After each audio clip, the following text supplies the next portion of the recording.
And welcome to the sixth best show on Rennavision. Jeff Drake, AOA, thank you guys for lighting up the chat and reminding us all about punctuality, the courtesy of kings. You guys are the best. Thank you for joining us tonight on the sixth best show on Rennavision. Baltimore is not big enough for this show, so we are here bringing it to you live. Let's cue that music.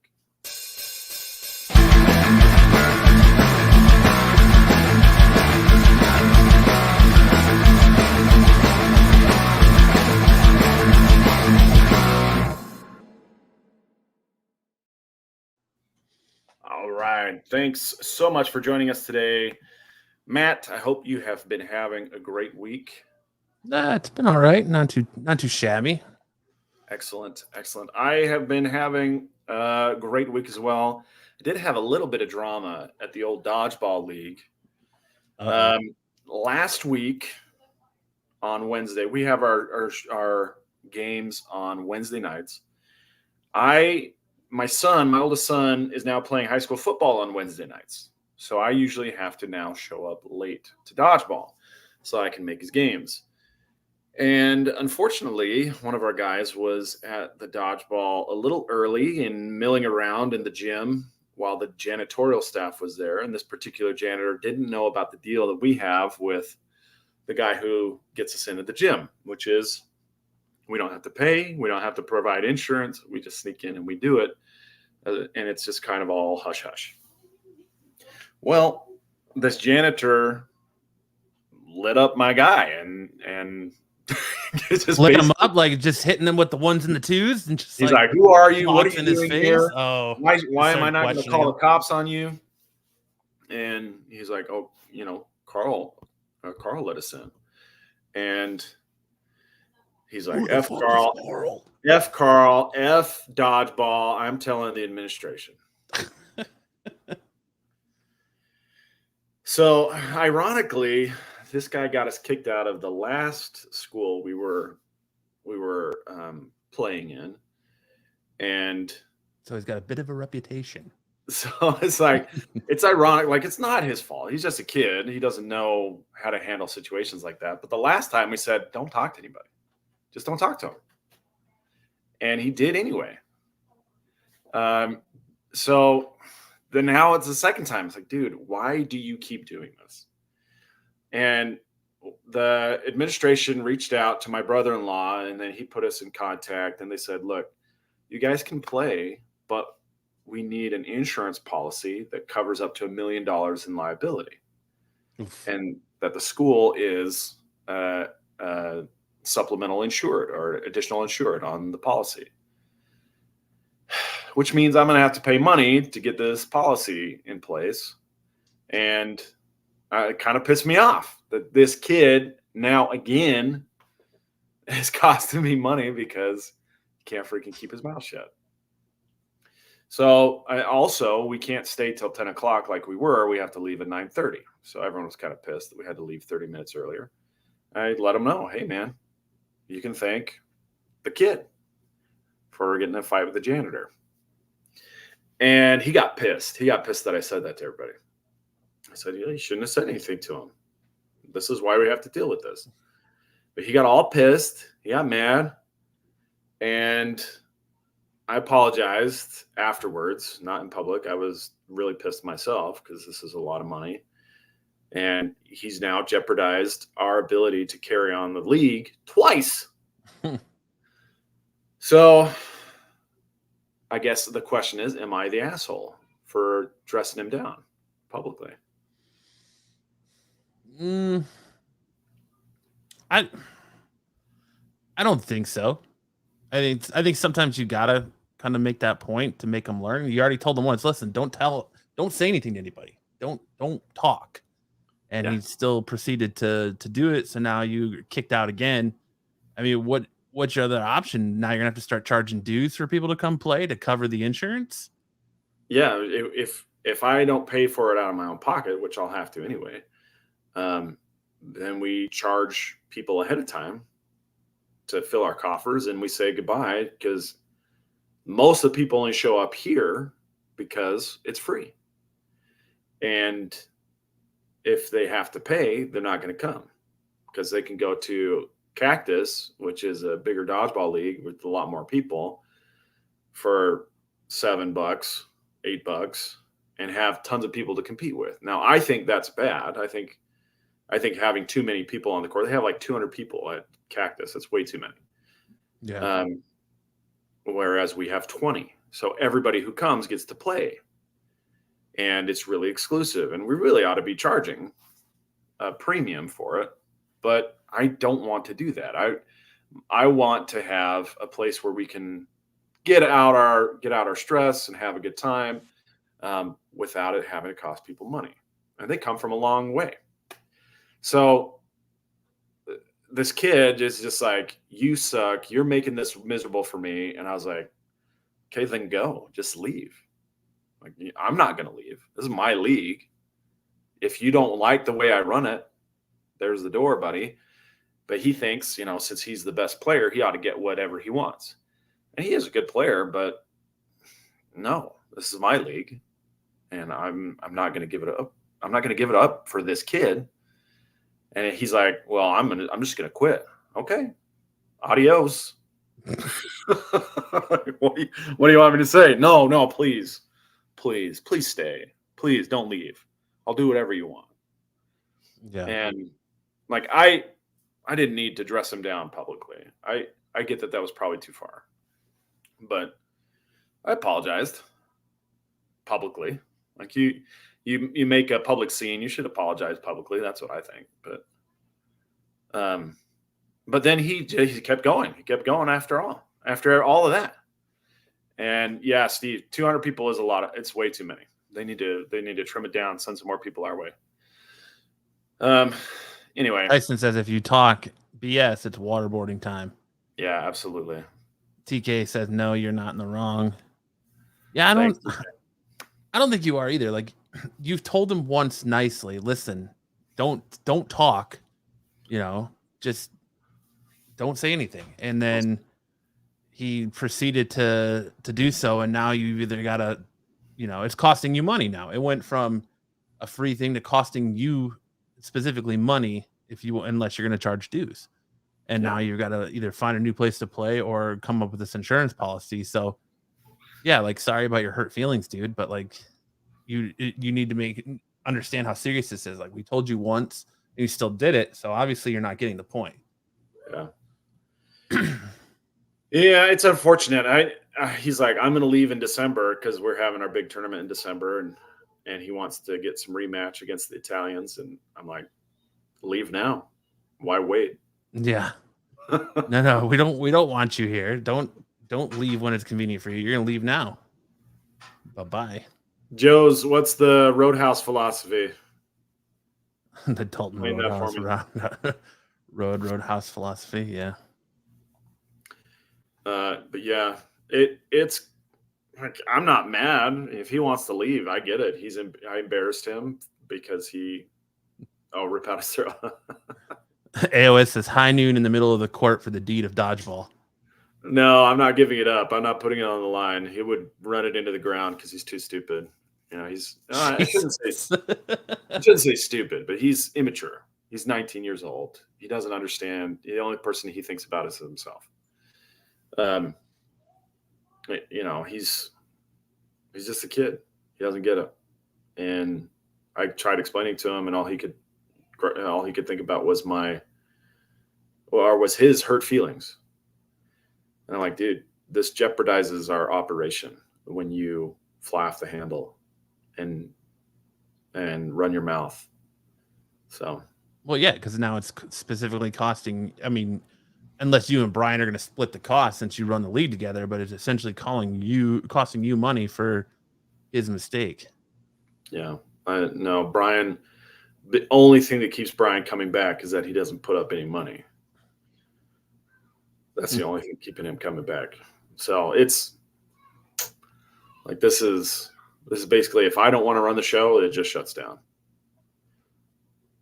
So you have to produce a $1 million insurance policy to the school to keep Yeah, playing. and fortunately, that's the liability limit. It's not how Mhm. much it costs.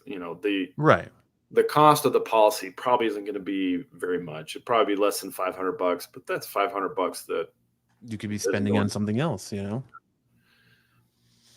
So it's annoying, and he's treating me like I'm the bad guy, and I'm like, dude, whatever.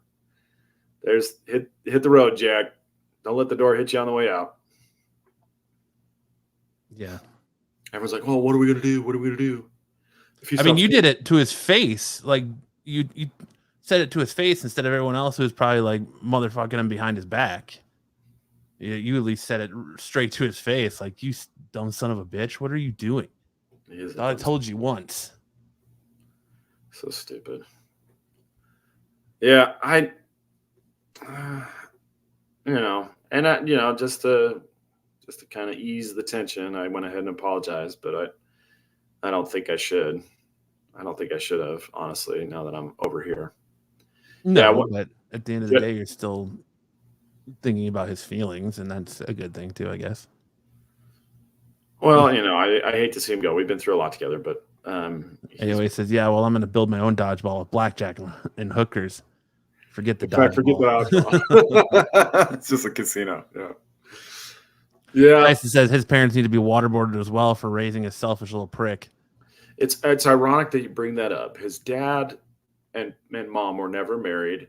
His dad also plays. His dad is the legendary Ted, and like I think Ted is a great guy. Um, but I don't think that has rubbed off on his son. I think his son is entitled. He's an idiot. He can throw a ball okay, but it's fast, but it doesn't have any aim, and so he misses more often than he hits. Um, but that doesn't make you a good person, right? Being able to Right. play dodgeball doesn't make you a good person, and No. that's probably more important. And he's like, you're a good person, but you keep making me stressed out. And I'm like, dude, who told you I was a good person? First of all, like, let's pump the brakes there. Don't put that kind of burden on me. Don't put the expectation that I'm going to be perfect on me. I make good choices sometimes, but I make bad choices too, and everybody's like that. I got a temper, and I can be petty too. And I was really pissed about this situation. I'm not a saint by any means. I've been in lots of fights, and I like getting in fights. It's not a great way to carry on your life, but I don't mind getting in fights. Anyway, but yeah, I appreciate everybody's input on this little bit of dodgeball drama. It seems like it's been so many little instances of drama. Joe Dillon says you could just bang his mom to enforce the dominance. Oh man, his mom has, I think, 5 kids from different dads. Each kid is from a different Jesus. dad. So I think Good for her. that's part of the issue. But no, I have no interest in something like that. Repair Tech Tony said, "Kick the kid to the curb. Sounds like he's more of a hassle than whatever he brings to the team." I agree. I think his attitude, he's getting too big for his britches. You know what I mean? He thinks because he can throw the ball hard or he wins games that he's entitled to tell me what to do. And no, nobody tells me what to do. I do what I want. And a lot of time that means I want to help people. I want to do good things, but no, I do what I want. You don't tell Joe's me Doolin says, "Make him a trophy with the biggest pussy engraved on it." what. Yeah, that could. Yeah, maybe. We'll see. We'll see how it rolls out. We're AK says taking Sam equals Street Fighter. we're taking this week off, unfortunately, to get the insurance. We can't play until we get the insurance policy turned in. So this week we'll be off. We'll have recycled highlights next week, but yeah, hopefully we get this mess straightened out sooner than later, because on the 20th, September 20th, is our 3rd anniversary of Triple D. We started in the middle of COVID lockdowns so that a bunch of old men could get their wiggles out. And we've now been across the world in just 3 short years. We've been across the world. So it's been a lot of fun. I'd like it to keep going. I'd like to keep drawing new people in. And if this kid is part of it, so be it. But if he's not, sayonara, no skin off my back. Yeah, you need to. So if you get the policy, you need to have him stand a firing squad and just have him stand against the wall and everybody just chuck a ball at him. Yeah, we'll break out the volleyballs for that.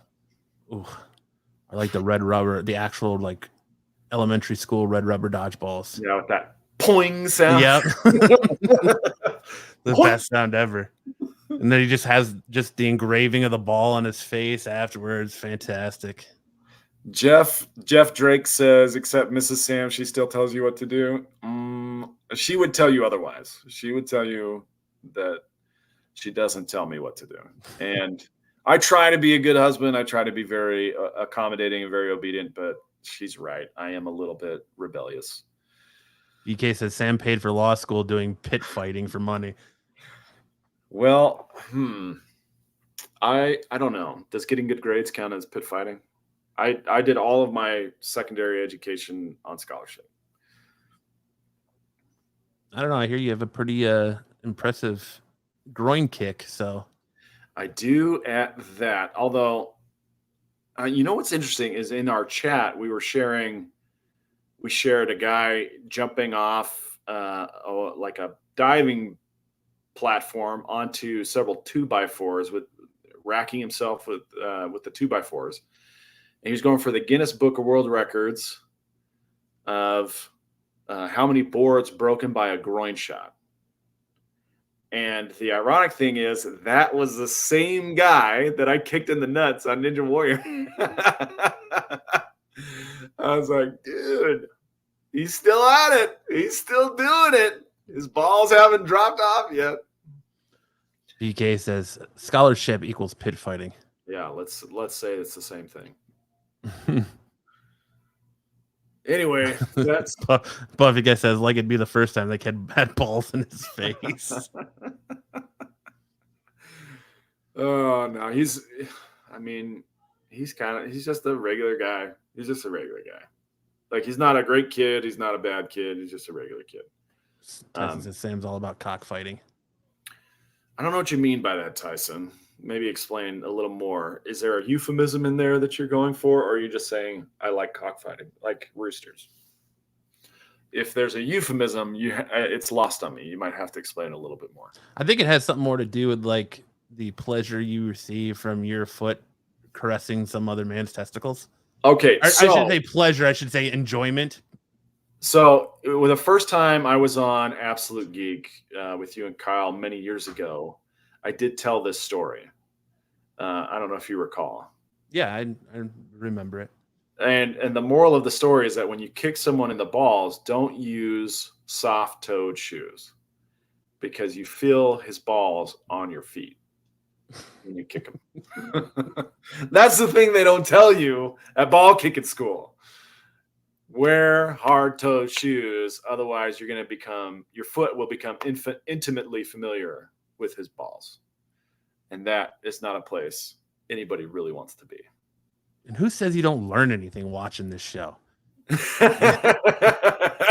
know, Sam just dropped some knowledge on everything. That's right. You're not going to get that on Wednesdays. You're not going to get that on Tech. You're not going to get that on the Star Wars show. That's only here on the sixth best show on Rennavision.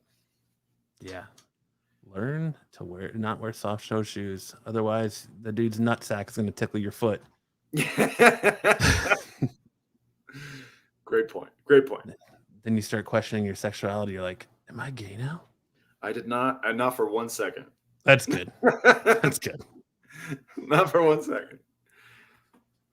No. In fact, it confirmed my biases. I was like, okay, I have no interest in that. Thanks, Buffy. Well, we'll make sure Marco knows you told him. All right, Hey, that's not true. I know balls. Yeah. Ring the bell.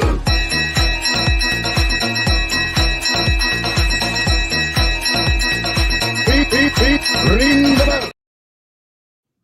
Marco, I hear Marco is a professional ball handler. Joe's, yeah, that's okay. Joe says, I'm joking about the other stuff, Sam, but non-engagement with the kids seems like the only route. Okay, this brings up another really great, a little known fact about Sam is that I used to be a date doctor, and kids, young men looking to find a mate would come to me, ask for date advice, and I gave them great advice. So you're like a real life Hitch. Hitch, yeah, but shorter and white. And one of the tips that I give to the young men is that when a girl dumps you and you are not ready to give up, this is what you say. It's 3 words, okay? Everybody needs to write this down, okay? Everyone needs to write this down. More knowledge about to be dropped on you. If a girl dumps you, there's 3 words you need to say, and then that's it. You don't talk to her at all after that. And these are the words. You ready? That's cool, baby. Girl breaks up with you, you just say, that's cool, baby, and you walk away. You just let it go. I had this kid come to me, and he says he was dating a girl, but he had like a friend with benefits on the side. He had a side piece, and he's like, what do I do? I don't think I can keep these both going. And I said, well, which one do you want? He says, well, I want to marry my girlfriend. And I said, well, what about the friend with benefits? He's like, I don't care. I said, well, then you have to cut off the friend with benefits and just focus on the girlfriend and get her, and propose and then get married. But you have to, build up the confidence. And what happened was he stopped talking to the friend with benefits, but he didn't block her. And one night his girlfriend saw the friend with benefits texting him. He didn't text back, but she saw the text come in on his phone, and the next day she dumped him. And so he comes to me, he's like, dude, what do I do? What do I do? And I said, well, what have you said to her so far? And he's like, I've tried to talk her out of it. I was like, you need to stop. That's the worst thing you can do. Don't argue with a woman. That just convinces her that she's right. Instead, just give her the magic words. That's cool, baby. And then let it marinate. And so he sends her a text. That's cool, baby. And then he lets it sit. And he's like, how long is this going to take? I said, honestly, you did some damage already, but if she doesn't contact you within 2 days, you're done. But she'll call you back. And he comes back to my office 1 hour later, and he's like, dude, we're back together. Listen, I will tell you, honestly, I don't know why it works, but it works. I don't know what it is about women. They just cannot stand to be agreed with when they're breaking up with a guy. So that's how I treat this kid. So when Joe said non-engagement with the kid seems like the only route, I gave him the same exact treatment. He says, I'm going to leave. I said, that's cool, baby. That's cool, baby. And he's like, there's no use arguing. It's futile. I said, I'm not arguing. I'm agreeing. That's cool, baby. And he didn't know what to do, but I guarantee he'll show up on the 20th when we're back in. He'll be back. It's natural. When you're breaking up, people want you to really pine for them. They want you to hurt. And if you don't, that really throws them for a loop. So guys, that's the tip of the night. If there's 2 tips tonight, wear hard-toe shoes when you kick someone in the balls. And that's cool, baby, when you get dumped. Just remember those things. Yes, I did charge for the advice. My fee for the date advice is that I needed to be invited to the reception so I could have some cake. Now, obviously, I can't charge that anymore because I am diabetic, but I would still love to go to reception. And so maybe I'll up my price. But I have that's how babies are made. I have tons of stories about my date doctoring days, but we'll save them for another time. Layers, man. Sam's got layers, just like an onion, peeling them back. Well, are we ready to get into the news? Yeah, before we do that, I just want to say what up to the chat who was prompt and on time, unlike someone on this show that is over there taking a nappy still. Kyle. Hey, what up to AOA? What up to Jeffrey? Tyson, good to see you as always. Ed, says, "Hey nerds." TK says, "Sup." Paratech Tony says, "Hi guys." Spider Guy Merv says, "Hello there, everyone. Happy Saturday. Hope you guys are having a fun time. Good weekend." And yeah, if you're at Baltimore, Anyway, I don't know that my wife would be really thrilled with that particular fee, but prima nocta. Oh, this BK says the kid's gonna fill a dodgeball with sugar and get his vengeance on Sam. Yeah, we'll see. We'll see what kind of vengeance. I think if he left, he would do more damage to himself than he ever would to me. So, hopefully it doesn't come to that, but either way, I'm fine.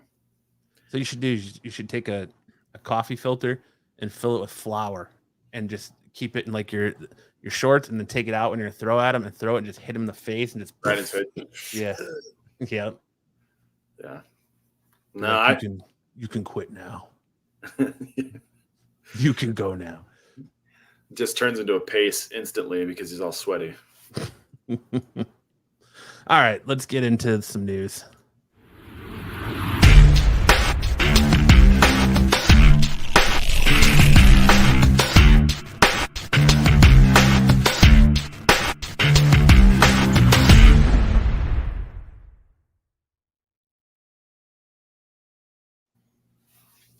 All right, first up, we have the MCU may be heading for a major reboot after Secret Wars. Avengers Secret Wars is one of the most highly anticipated films in the history of Marvel Cinematic Universe, currently slated to hit theaters in 2027. The film will bring an end to both Phase 6 and the multiverse saga, and one epic confrontation between the Avengers and an unknown enemy on Battleworld. While audiences still know very little about the upcoming 6th Avengers film, including who will direct the project, this hasn't kept them from theorizing about what may occur in the epic crossover event. Among the most popular or most prevalent theories out there is that Secret Wars will act as a complete reboot for the Marvel Cinematic Universe. I don't know that they can go back, right? You can't start over at this point. There's most of the actors who kicked off the MCU are still out there, and they're still doing great. Their contracts are up. They're probably too expensive for Marvel anymore, but don't know that you can just start everything over. Now, that said, it is fertile field for the X-Men. It is fertile field for the Fantastic Four, for these other properties that have had to go by the wayside because of the Fox merger. So if they're going to reboot in that sense, then maybe they have a chance to just kind of dwell on the X-Men for a while. What are some of the other properties out there that haven't been developed for a long time because of rights issues? I mean, you still have Fantastic Four. You have Ghost Rider. I'm not sure off the top of my head, like what other rights are sold that Disney Marvel doesn't own currently, other than like the Spider-Man stuff at Sony. Yeah, I think they have a universal share agreement for Hulk. Yes, they can't do a Hulk solo film. But they also have some shared properties with Shueisha out of Japan, some different manga stuff that Marvel owns. I don't know if that would ever come into play, but well, yeah, because they did those X-Men. Didn't they do Blade, X-Men? They did Blade, Deadpool, Wolverine. Yeah. In all anime. So but this sounds very different from what Secret Wars was in the comics, right? That wasn't a multiverse thing. That was a Skrulls thing, right? No. So, well, Secret Wars, yes. But this, hold on. No, I'm thinking of Secret Invasion. Secret Wars was the Beyond. God, I can't think of his name. But this entity took all the world's heroes and villains and put them on Battle World to fight it out. Okay. And that's what the original it all revolves around this Battle World stuff. So thinking of a reset, I can kind of see where you're going. Yeah, Emperor Doom. I can kind of see where you're going with the Fertile Ground stuff, because it would be a good jumping off point for them to move away from, if Tom Holland doesn't want to play Spider-Man anymore, move away from Spider-Man. If they don't, you have Chris Evans doesn't want to play. No, he's already gone. Chris Hemsworth doesn't want to play Thor anymore. He could jump off. You could pivot away from these characters that we've been focused on up until this point, and like you said, focus on the X-Men, focus on secondary characters or new characters that aren't in the MCU right now, and they could completely reboot that in that sense and move forward. But it's an interesting theory, because like the MCU kind of feels like it's starting to die off. Superhero movies in general kind of feel like they're starting to die off. Like we're coming out of the age of the superhero, which had a stranglehold on cinemas for so many years. And I think the irony of it is that these stories have the stories that came out 15 years ago, talking about the Dark Knight trilogy, early MCU, they had really interesting actors, really interesting characters, and for the most part, it was really grounded. Even though they were very comic book centered, very comic book character centered, they tried to lend it credibility. And as each phase developed, they would add in another layer of the craziness, right? Doctor Strange brought in the magic. You have Guardians of the Galaxy bringing in the cosmic. There's definitely crossover elements there. Now we're talking multiverse with Ant-Man and Kang and all these things that where it's getting difficult to keep track of. And the question is, in what ways do those stories still connect with people? And the thing I think about She-Hulk and other properties that have struggled, like Secret Invasion kind of struggled, is that I think they look at it too much about the comic bookiness as the selling point, and not as much as there are real world analogs for the things that these people are experiencing, and we need to really bring those out and tell good stories. And sometimes I feel like lately it feels like all of the things that have come out have lost touch with what makes Marvel stuff great and why they were successful. And there's also continuity issues, right? That sometimes the MCU gets a little mushy on continuity. Mm-hmm. Not as much as DC. DC is all over the place, but yeah, I think poor production or poor performance has watered down the superhero brand, and that might be what's lending to this end of the superhero cinema age. But I think there's still a lot of money to be made for good stuff if they would take the time and get it right. So, to answer your question, a lot of this, of course, has changed now. So it looks like the original movie deals were Lionsgate had the rights to The Punisher. Okay. 20th Century Fox had the X-Men. Of course, Daredevil, Fantastic Four. And all those. New Line Cinemas had Blade. Sony has all the Spider-Man stuff. And then Universal had the Hulk. Yeah. And all of the stuff that was at Fox has now been brought back under the Disney Marvel umbrella. Universal isn't exclusive. They obviously, we've seen a lot of Hulk in the MCU, but there's a profit sharing arrangement, I think. Is that right? Mm-hmm. And Disney is not allowed to produce a Hulk solo film because of the rights. They have to partner with Universal on that, and I don't think they've been able to come up with an arrangement for that so far. So, um, so yeah, I think there's a lot of things here. Like they could turn it another direction with a quote unquote reboot. Um, but the direction that they take, I think, is probably going to be in the Fox direction, right? X-Men, Fantastic Four. Oh, sorry, Lionsgate also has Man Thing. So, and Universal also has Namor, who would be part of Fantastic Four. But so you, it looks like the only deals that are still out there. I mean, of course, Marvel and Sony have the joint deal for Spider-Man stuff. 20th Century Fox is now all reverted back to Marvel after the takeover. So it's just like that Universal deal with and apparently Lionsgate doesn't own Punisher anymore. So it's like just that deal with Universal for the Hulk movies. And that's pretty much it. All that's out there.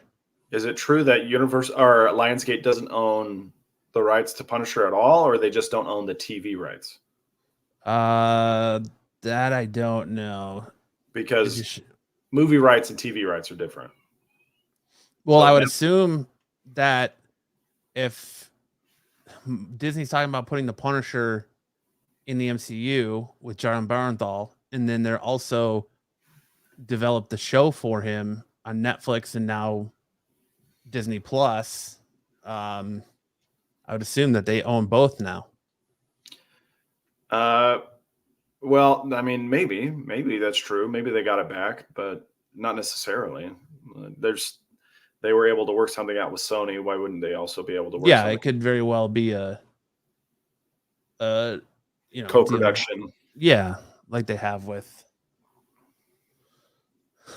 Sony, and I could see where that would, they would think that it was gonna be profitable, because if they're not using that character anyways, why not at least let Marvel use them and get a little kickback back end from it, Yeah. At any rate, I don't know about a reboot unless it's going to be restructured to bring in X-Men. I certainly think Chris Hemsworth can still play Thor if he's even interested in doing that. He said he didn't want to work for any more genius directors, which I think is a shot at Taika Waititi. Taika Waititi was fine for Ragnarok, but Love and Thunder was a mess. Yeah, and also, didn't he say he's got some sort of illness too, where he's probably not going to be acting much longer, and he's going to be more selective about the roles he takes? So he found out that he has a genetic predisposition for Alzheimer's, and it wasn't that he was diagnosed with Alzheimer's. He just found out he had a genetic predisposition for it, and so he took a year or two off of acting at all to be with his kids. Which, more power to him. Millennials are definitely more involved in parenting than previous generations, but I don't think he's put it away. I think he's just trying to get some me time and probably allow himself time to be more selective with his roles. And, if he's in a great position to do that, why not? Sounds like he's really going to enjoy himself. He doesn't want to put it away. He wants some me time. Very enjoyment of himself. Well, yeah, but he also has other forms of income besides just acting. He's got his exercise program called Center, which is it occasionally features him reading bedtime stories. Which, nice. if you haven't tried out Center to hear Chris Hemsworth reading bedtime stories to you as a grown individual, like, maybe check it out. It's quite entertaining. Cosmo says the Turtles should have been a series. Yeah, or just not made altogether. Yeah, the villain of the Eternals was basically Cell from Dragon Ball Z, and they killed him very quickly instead of turning him into Perfect Cell, which I was disappointed with. That's a good way to put it. But all right, moving on here. Sam Raimi is the top choice to direct Avengers: Secret Wars. Following rumors about Marvel Studios removing writer Jeff Loveness and Michael Waldron from their respective Avengers projects, The Kang Dynasty and Secret Wars, it seems like the blockbuster studio already has a filmmaker in mind to take over its sixth Avengers movie. According to industry scooper My Time to Shine Hello on X, Raimi is reportedly the top choice to helm Secret Wars. This would be the first time that an Avengers movie won't be directed by the same filmmaker slash makers of the previous installment, since Shang-Chi, She's Destiny Daniel Cretton is expected to take over the Kang Dynasty. Raimi doing an Avengers movie. You know, one of the things about Sam Raimi's Spider-Man movies is that they were very comic booky. And sometimes it was a little bit corny because the dialogue would be really forced. There's this moment in Spider-Man 2 where right at the beginning of the movie, Peter comes home for his birth and to find a surprise birthday party that Aunt May has thrown him. And they all go, surprise. And then before he has a chance to say anything, she says, well, say something. It's like, well, give him a chance. He didn't even get a chance to say anything. And that's the one thing about Sam Raimi directing a comic book movie that kind of gives me pause is that since he did his Spider-Man trilogy, things have changed a lot in the development or the tone of comic book movies, and is a return to the very comic booky dialogue and camera setup now a good thing, or will it feel very dated? Or is he capable of doing something besides that very comic book kind of cell layout of the camera shots and stuff? Like if you go back and watch the Spider-Man movies, I would challenge you to imagine the pages themselves being comic book panels, because that's how the movie is shot, and the dialogue just moves very quickly. There's like no time for them to have introspection or thinking at all. Like it just goes so quick. So that'd be my concern about Sam Raimi, but he's a terrific director. I like his movies. His horror movies are fantastic.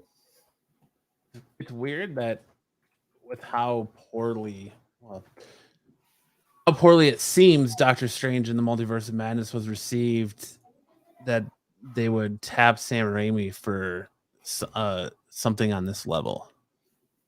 Yeah, Steve, he did Doctor Strange too, and that was kind of mixed reception, right? That I think some people liked it, but I think a lot of people really didn't like it, and there was a lot of people who just didn't really pay much attention to it.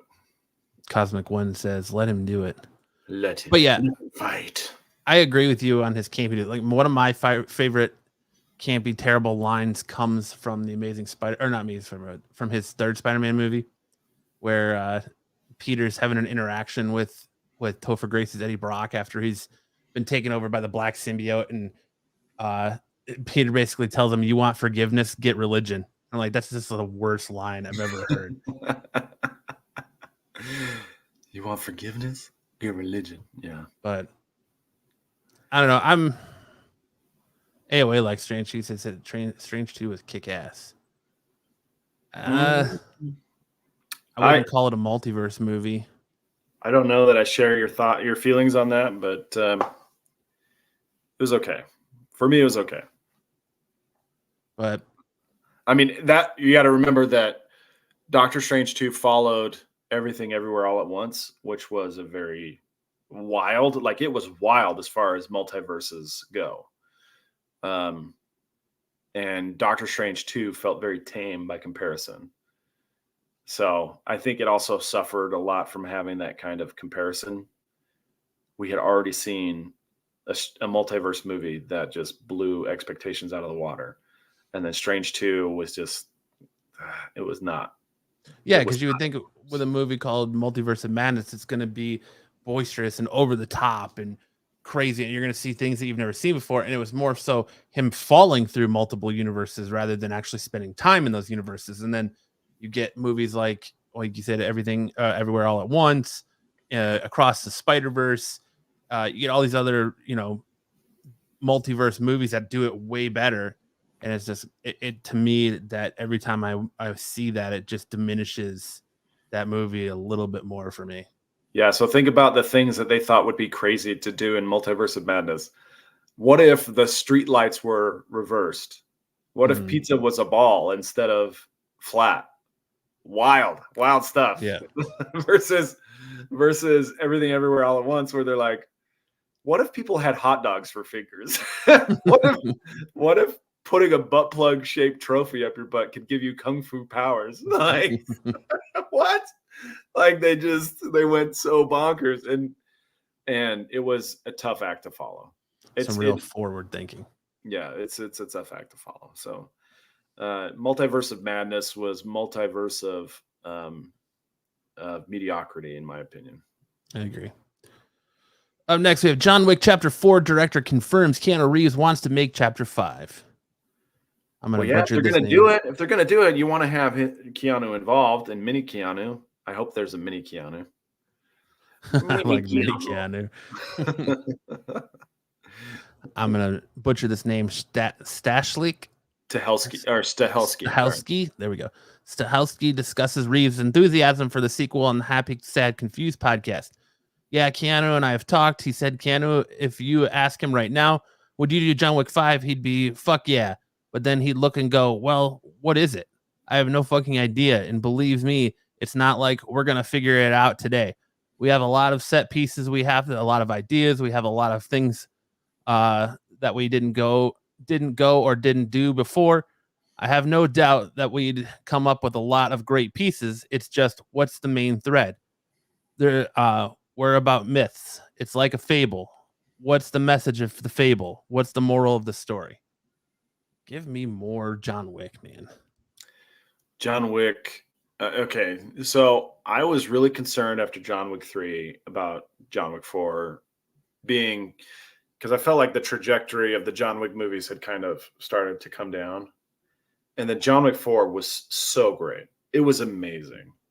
And it brought it right back up. So I don't think I've had enough of John Wick. I really want to see more of Keanu Reeves kicking ass and beating up stunt actors or stunt men to no end. That staircase scene in John Wick 4 was so fantastic. I freaking love that. So when did Keanu get a homunculus? When he was doing press for what was it? Cyberpunk 2020. Cyberpunk 2020 or whatever it was called. That's when this was him calling people breathtaking. Mm-hmm.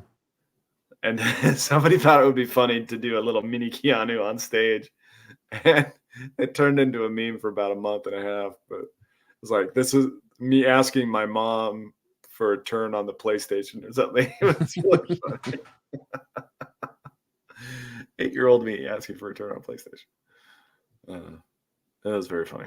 But yeah, let's get Keanu some bionic parts so he can keep running, and keep him coming back for more. Chad Stahelski, I don't know if you guys knew this, but he was Keanu's stunt double in The Matrix, and then he became a director focusing on action-centric movies. And he and his partner basically came up with the actor as stuntman model of John Wick, the John Wick movies, and they applied it to, they also did that Charlize Theron one. What was it? Atomic Blonde. Mm-hmm. And they're working on some other properties too. They're going to be in charge of the Continental series on, is it Peacock that's doing the Continental? Yeah. So, and that's the one, like, I love this universe that they're building. I love the John Wick movies. I love the use of like colors and neons and ambiance and just the action and the choreography and everything about it. The Continental is that one off that, if not done right, could actually, I feel like, could hurt this franchise. And what do you mean if it's done right, it could hurt the franchise? What do you mean? If not done right, it could hurt the franchise. Okay. So it's like, do you see this world existing post John Wick? So like, does this world still work if John Wick's not in it? Yeah, that's where the Continental becomes very important. And I felt like John Wick 4 with Donnie Yen's character was really crucial, like the blind guy. Like that's another really great character that I would love to follow for three or four movies, right? Um, and so there's a lot of kind of main characters of another story or characters of another story type tropes in these John Wick movies where like the Halle Berry dog trainer lady, she was badass. Um, the rival assassin in John Wick 2 was badass. Donnie Yen's character was bad. There's all these really great characters that you can kind of sink your teeth into. Even John Leguizamo's character would be great to follow. Like, there's this really great idea of the world of the Continental, the support structure of the Continental. How did this form? There's just a lot of things that you can explore, and it could be a really, really cool thing to draw stories out from. What are spies like in the world of the Continental? Why are all these families part of the High Table? How did they get there? And you could, it could be a whole thing. You could have video game series. You could have comic books, TV series. It just goes on and on. So I think. Oh, go ahead. Sorry. No, you first. Oh, I was gonna say, I think that really the action is the main character in these movies, and the over the topness that they go with it. Like you referenced John Wick 2 when they're walking through the subway station or the mall or something, and they're like trading shots and like not hitting anybody else. So yeah, it's the action is really the main character of these movies. So if that's still on point and makes sense, like I think you can kind of get behind this universe, even if Keanu's not in it. But it like what from the Continental, like it excited me because I was like, oh, maybe we're gonna learn more about Lance Reddick's character and kind of where he comes from and his role in all this. And now that he's gone, it's like, all right, which direction do they go? Like I'm excited for it, but I'm also being consciously optimistic because it's like you have to get me to care about something in this universe still post Keanu, depending on however they do with the way John Wick 4 ends. They already set up. You kind of got that tease there with Donnie Yen's character, Kane, moving forward. So it's like, okay, are they going to shift focus that way? And I would be down for that. But it's just like that. The Continental is just kind of like that odd black sheep for me. It's like, if this isn't done right, is this going to tarnish how I feel about this series moving forward? Yeah, that's a great point. And it being on Peacock, like I don't have a ton of confidence in Peacock or Universal to produce a really great series because they really struggle to do that. But I do like what Chad Stahelski has done, and if he's in charge of the stunt work, I think it's got a good chance. I'm not reeling from CM Punk getting fired, BK. Joe's Doolin says the Continental is like having a Highlander movie centered on a church. Well, I don't know. It just depends on how they do it. Like they don't have to be confined to the Continental itself. Like the Continental is a system; it's a network. Yeah, And it's not necessarily just the hotel. There's a lot. Like how do they set up this kind of shadow society that exists in parallel to the regular world? Why does law enforcement? Why do they have this network of the hobos or the bums who transmit information for them? Why is how is Morpheus's character related to everything? Lawrence Fishburne's character. Why does he seem like he's kind of a parallel operation?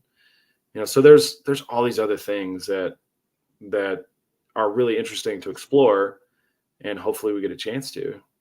So we'll see. Ronnie says I trust Peacock over Disney. Well, that's an interesting approach. Disney really only does 4 different types of projects right now. They do Star Wars, they do Pixar, they do Marvel, and they do live action remakes of their animated classics. They don't do anything else. They're not really trying to experiment. Pixar is probably their most experimental wing of production, but everything else they're really trying to bank on known quantities.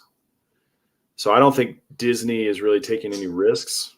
Peacock, on the other hand, they are taking risks. They're the Twisted Metal, like Cosmic mentioned. Twisted Metal was kind of a risk. I still haven't seen watched that Davis.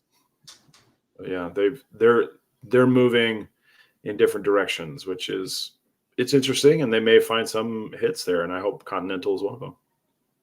Yeah, I still have to watch Twisted Metal. I've not gotten that far yet. But I don't spend a lot of time on Peacock, I'll be honest with you. Yeah, the cock isn't the first place I think of when I'm like, oh, let's go watch something. Let's see what's on the old cock. Yeah. Moving up. Rotten Tomatoes new reports claim PR firm paid for positive reviews. A new report in a report that shocks nobody. Yeah. A new report digging into the metrics and effects of movie/TV. Arrogant site Rotten Tomatoes makes a pretty eye-raising claim. Review scores can be bought and paid for, in a manner of speaking, and one PR firm allegedly paid to skew the reviews in favor of their film.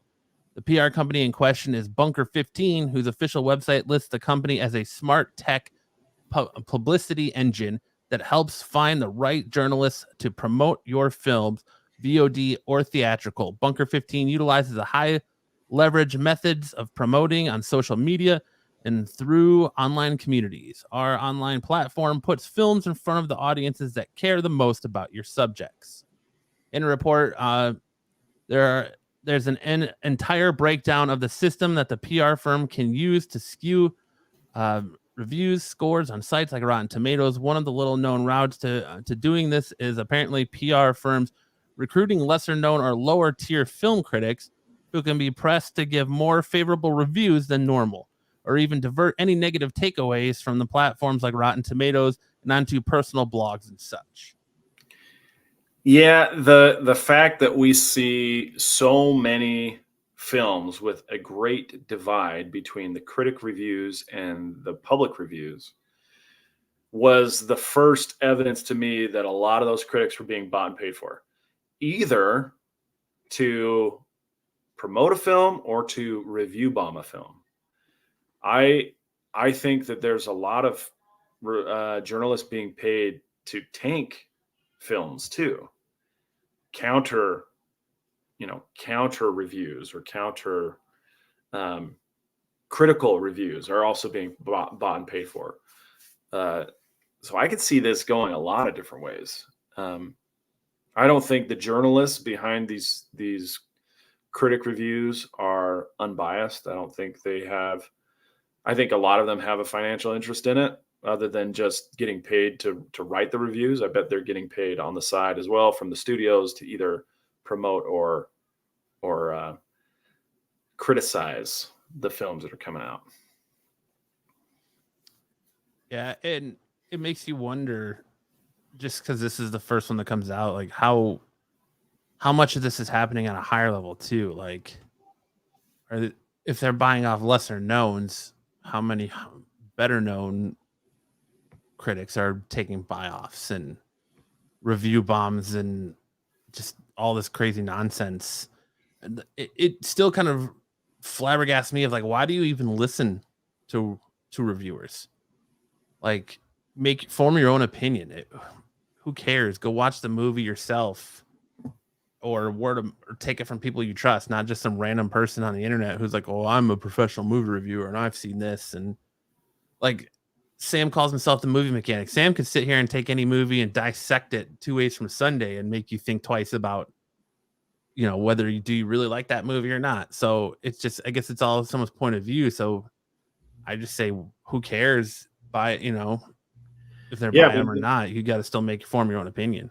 Yeah, but I'm not getting paid, right? If I were really good at business, I'd say, hey, I can turn a good phrase and help you promote or help you attack a film. Just pay me, and I'll give you a good review. I'll focus on the good stuff. It'll be honest, but it'll focus on the good stuff, and I'll just say, I'll whisper the bad stuff, but it'll be honest, that kind of thing. But that's not me, right? I want people to rely on my reviews, which I have stopped really doing, by the way, because there's a lot of noise in the movie review space. A lot of people, like, I I don't want to compete with a bunch of people who just think movie reviewing is easy business. Like there's a lot to it. But anyway, yeah, this comes as no surprise. No surprise to me. Hi, Nathan says, this is like being a voyeur between an OnlyFans star and a client. He's talking about you and me.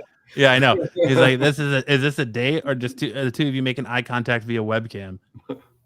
He's like, and I'm loving it. Back in the day, one of the best podcasts we ever did was our review of Parasite back in 2019. Matt and me, and I think it was just Lance, right? I don't think no. It's I want to say it was me, you, and Travis, and Lance. Lance was on there too. Yeah. And it was a 3-hour review of one movie. It was really good. Anyway, yeah, Matt and I can talk for a long time about this stuff. But all right, switching gears here. Now we're gonna let Sam keep driving that train and turn it over to big news in anime. Watch your ears.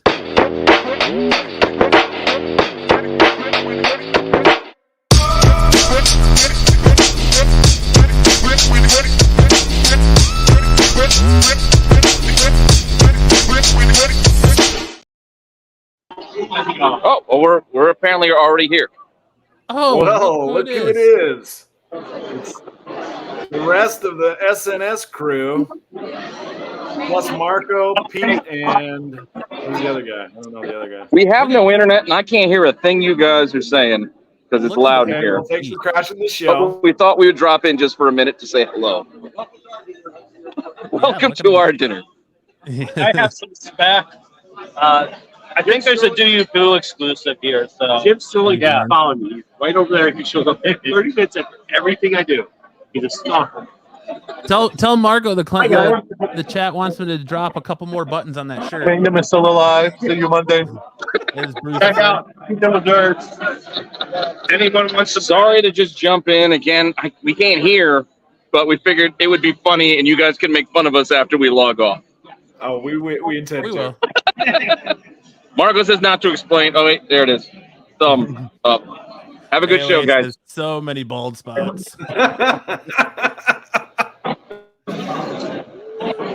Joe's Duel says, "Does Marco We're still know here. buttons on a I don't know how to shirt?" leave. No, he does not.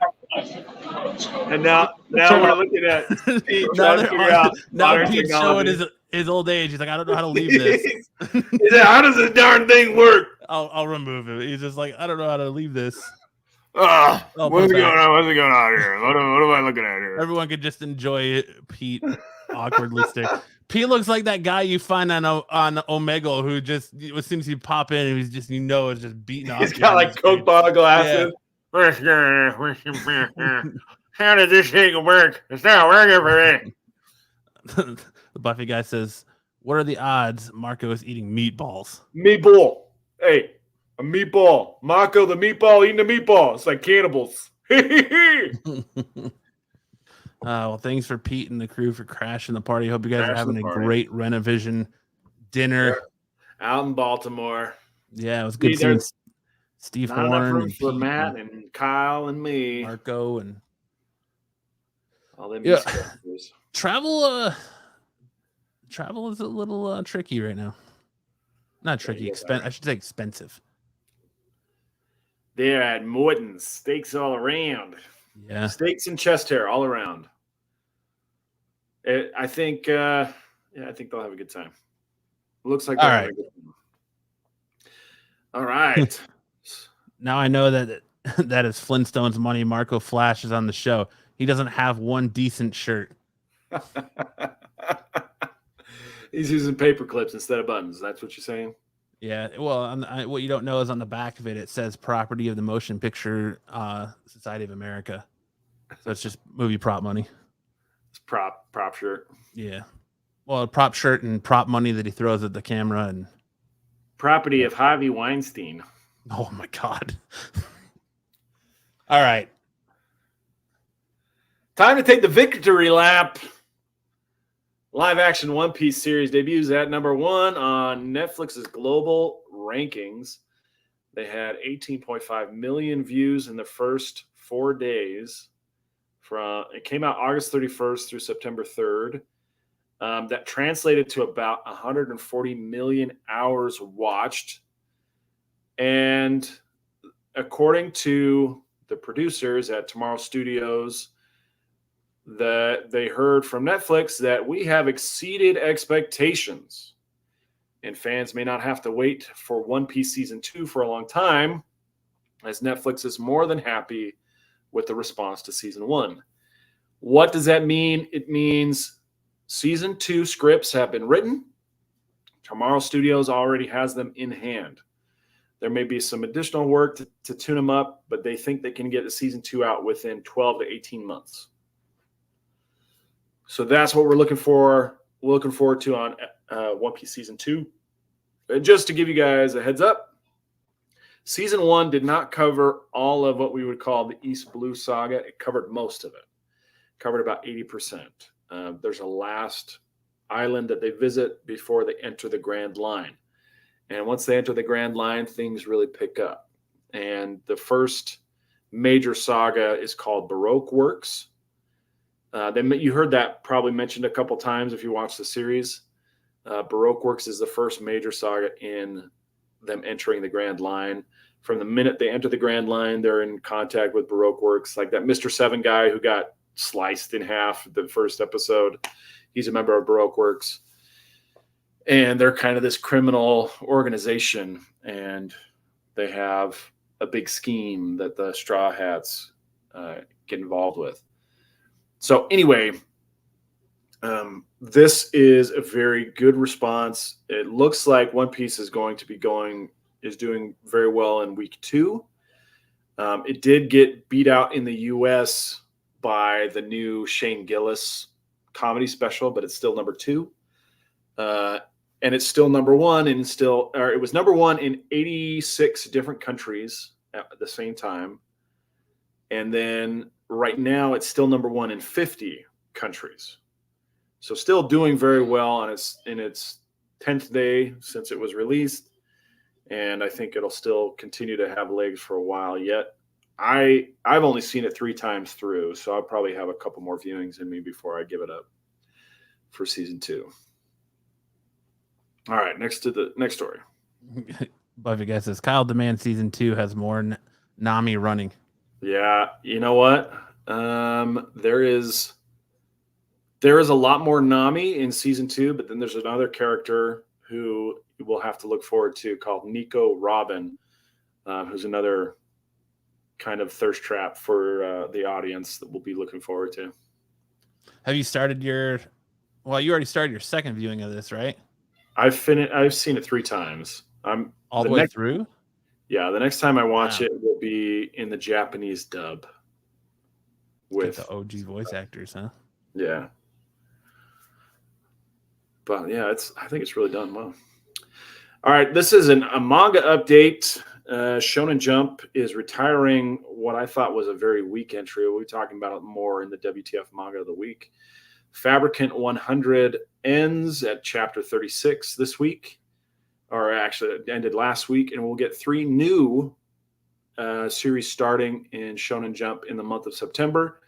You have Yoshihiko Hayashi's Mama Yu Yu. This is a new normal fantasy manga set in a world that chooses to coexist with the Demon King, and the hero is troubled. So this idea of a new normal, kind of like COVID being a new normal, and people just having to deal with it rather than fight it. And then you have Takiro Hokazono's Kagurabachi manga about Chihiro, the young son of a swordsmith, which will launch on September 19th. This one I think sounds probably the most interesting out of the 3 to me. And then we also have Elk Itsumo's 2 on Ice manga, which is a figure skating manga. There's another figure skating manga anime called Yuri on Ice that was very popular. It was like a sports slice of life kind of romance series that was very popular. And it looks like they're heading back to the well of figure skating with this one on September 25th. So if you're interested in any of those particular manga, check it out for free on the Shonen Jump app or on Manga Plus app. All right, next. Godzilla -1 is going to hit theaters in Japan on December 1st and likely hit U.S. theaters shortly after. This one is going to be set immediately following World War II. And the irony of this particular setting is that the conception of Godzilla was meant as a metaphor for the nuclear-powered America, that it was like a sleeping giant with nuclear strength, and that it was so reckless and when it was unleashed on Japan. And that metaphor is very powerful, and it's throughout all of the Godzilla movies. And if you weren't aware of that, this one really is an interesting approach because it really brings it back to the original source material, because it is directly tied with America's involvement and its attacks on Japan and all that stuff. And it has me wondering if this is kind of like a shot across America's bow for releasing Oppenheimer, which was about the nuclear bombs that were dropped on Japan, and kind of the glorification of those weapons, or if not glorification, kind of the pop culturization of those particular moments in history that really greatly affected the future of Japan. So if you're a big Godzilla fan, I really like, they're still kind of hanging on the look of Godzilla from the most recent films. And I really like the portrayal they put in this poster, where the G looks like a Godzilla walking to the right, and the tail is kind of swishing up over the top. And then you have the picture of Godzilla set within it. But it looks like a really awesome movie. So I'm hoping that we get to check this out sooner rather than later. But keep your eyes open for Godzilla -1. Yeah, it looks super good. And then finally, we have the manga retrospective for Fabricant 100, which is on its way out. It was about basically Frankenstein type monsters who were going around collecting human body parts, and the Frankenstein-like individual who is tasked with killing them all. Fabricant 100 is the woman you see on the left there holding the boy, and that boy is the sole survivor of a family that was killed and harvested for their parts by these Frankenstein-like monsters. As you can see, this is the opening page on the far edges of a certain village, there is an estate where there once lived a doctor who was fixated on the ideal of an ideal human being. The doctor began to fabricate his own human creations. However, these fabricants were still a far cry from the ideal human, and so the number of fabricants simply continued to grow. And on the day the 100th creation finally came to life, the doctor's life came to an end. And it didn't get very far. I got to chapter 36, which is less than a year. That's about 10 months of releases. And I really struggled to get into this one. And for the most part, it was because the characters made some really stupid choices. And they didn't really stick to the things that I thought were interesting about it. It pulled its punches a lot of times, and I think that's why I lost interest. And I think a lot of people probably felt the same way, and that's why it's ending early, because it tried to play things too safe. So goodbye, Fabricant 100. We hardly knew you. I can't recommend this one to you guys. I didn't think it was very good, but it's leaving to make room for some new stuff, and hopefully that stuff will be much more successful. And that's it for big news in anime. Joe's Dylan wants to know, is the Godzilla Toho Studios? I think so. We go back to the slide and check, but I think it is. I don't think it. I don't see where it says. Yeah, I don't know, but I think it is Toho Studios. Yeah, it's at the bottom. Yeah, right, like right here. Yeah. Yeah. I have a question for you. I want to dig into your anime news and see if your anime sources have tipped you on anything. Kira Toriyama, creator of Dragon Ball, posted a thing on Instagram. I want to say it was yesterday that Thursday, October 12th, they're going to have a huge Dragon Ball Super announcement. It says delivering the latest information on the world famous manga and anime franchise Dragon Ball. We will talk about new developments in the Dragon Ball series along with the mysterious new teaser. Also appearance of special guests. Do you have any idea what might be going on in the world of Dragon Ball, and should we be expecting the announcement of the return of the anime? Yeah, probably. It was already teased once. Dragon Ball has always been a weekly release series, and because of the way that they're releasing the Dragon Ball Super manga series, it's really tough to do that. The anime ended up outpacing the manga, and so after the Tournament of Power arc, they ended the anime, and the manga continued with what they call the Moro arc. Moro is the villain of that particular arc, and then that's what we expect the next season of Dragon Ball Super to cover is the Moro arc. The manga also has started covering the Dragon Ball Super superheroes content of Gamma 1, Gamma 2, Beast Gohan, Super Piccolo, all that stuff. And so the manga is right now covering that and kind of expanding on the lore and the backstory of the Dragon Ball Super superheroes. Now, what I would expect this announcement to be would be that the anime is going to continue with the Moro arc, and then the superheroes, kind of a serialization, so they can cover the expanded material from that, like they did with Resurrection F, the Frieza stuff, and the Beerus arc. What was it? Battle of Gods. So I think what they'll probably talk about is that stuff. They may skip the Moro arc. The Moro arc wasn't that interesting. The next arc after Moro was Granola was the quote unquote villain. Actually, he was more like a Broly type character where he's super powered, but also not that bad of a guy. And he just was misguided. Mm-hmm. So it could be that. So you see them glossing over the Broly, Dragon Ball Super Broly stuff, not even bringing that to anime like they did with Resurrection F and Battle of Gods. Oh no, the Broly is canon now.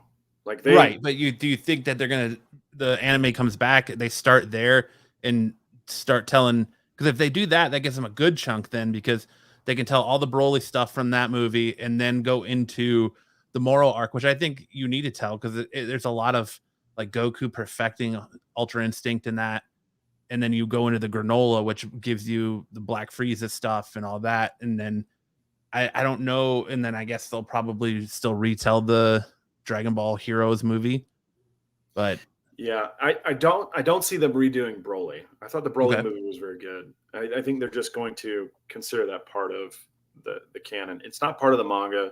They didn't cover it in the manga. Right. They went from Tournament of Power to Moro to Granola, and then right now they're doing the superheroes, and that's not very centered on Goku and Vegeta. Right. Goku and Vegeta and Broly are battling on Beerus's homeworld, and so they're just kind of like a B story or a C story.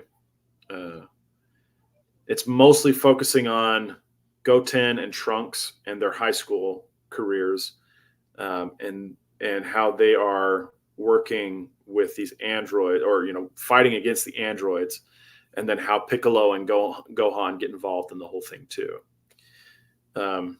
So it's expanding on what we saw in Dragon Ball Super Superheroes. As far as who the surprise guest would be, I would imagine it's probably going to be the villain of whatever the next arc is going to be, either Moro, Granola, or Gamma 1 and Gamma 2. That's what I would guess.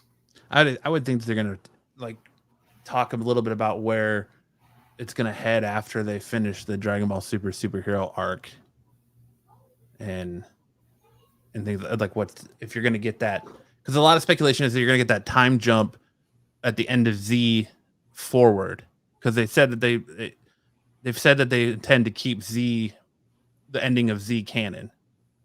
So I wonder if they're gonna just end it there and then pick up after the end of Z, or what they're gonna do with that. So I don't know.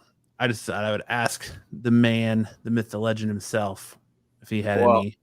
I don't think that they're far enough into the superhero stuff to announce the next phase. They still have some surprises that they want to add to the end of the superheroes. But maybe it's in October, and by then it might be close enough to wrap up that they're ready to announce the next story arc phase. But I would say it was probably going to be more anime centric than the manga itself. I'm down for that because I'm eagerly awaiting the Dragon Ball Super anime to come back. Yeah, it's really well done. I really like it. But all right, well, we'll go ahead and get into best and worst covers of the week, as Kyle seems to just still be locked in his coma.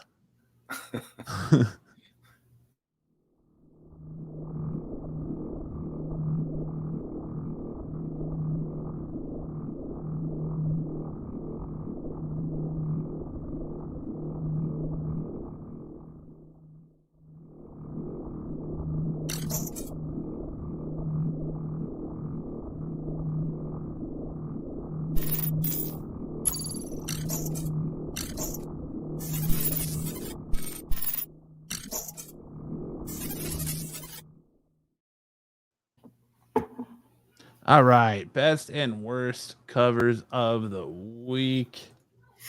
Here we go. Kicking off the week for worst covers, we have Daredevil 1 1/100 copy Frank Miller Virgin variant.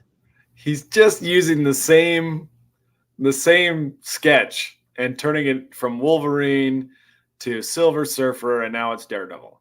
It's the same sketch. Yeah, it's it's pretty bad. Like, what is this club? We need to get a side-by-side comparison of the Wolverine and the Silver Surfer and now the Daredevil. Because it's all basically the same pose. We'll have to work on that for next week. But yeah, you're right, it is. Maybe slightly positioned. Let's see if I can pull up the Wolverine one real quick. Because I see what you're saying.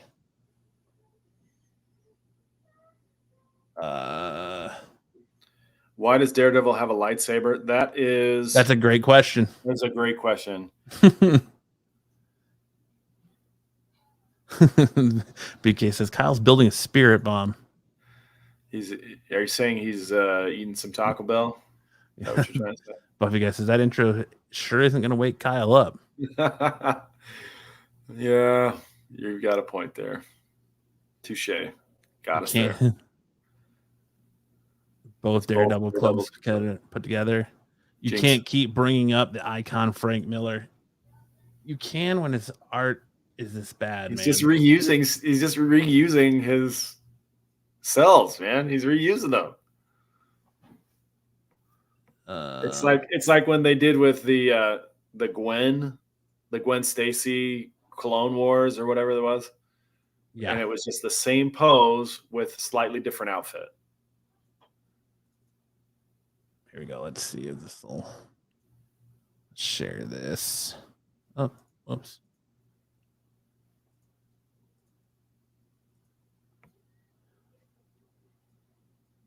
So there's the Wolverine. Yep. Pretty similar pose. Just if you angled it to the reposition a little bit. Yeah. Rotate it about 30 degrees. Yeah, it looks very similar. Yeah, not old Frankie Boy's best work. Up next, we have Star Trek: The Motion Picture Echoes #5. The Baguez variant. That is an awful cover. What is going on in the background? Are those test tube babies, or is that a transporter deck? That's a good question. It looks People like being people dissolved are in acid, or being being dissolved in a transporter deck is what it looks like. That looks very uncomfortable. Or he's in a nightclub and they're like dancing on the stage. Yeah. Would you like? Yeah, that's one of the drink specials. More Star Trek Trapper Keeper art. Would you like to sample the dissolved corpses of your friends? That's our drink special tonight. They're all listening to Shares Do You Believe in Life After Love in the background. Yeah. They're really feeling it.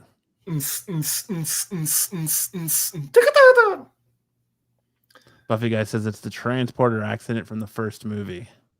Oh, yeah. Okay.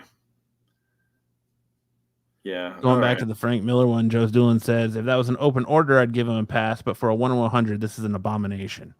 Yeah. That's a great point. That's a great point.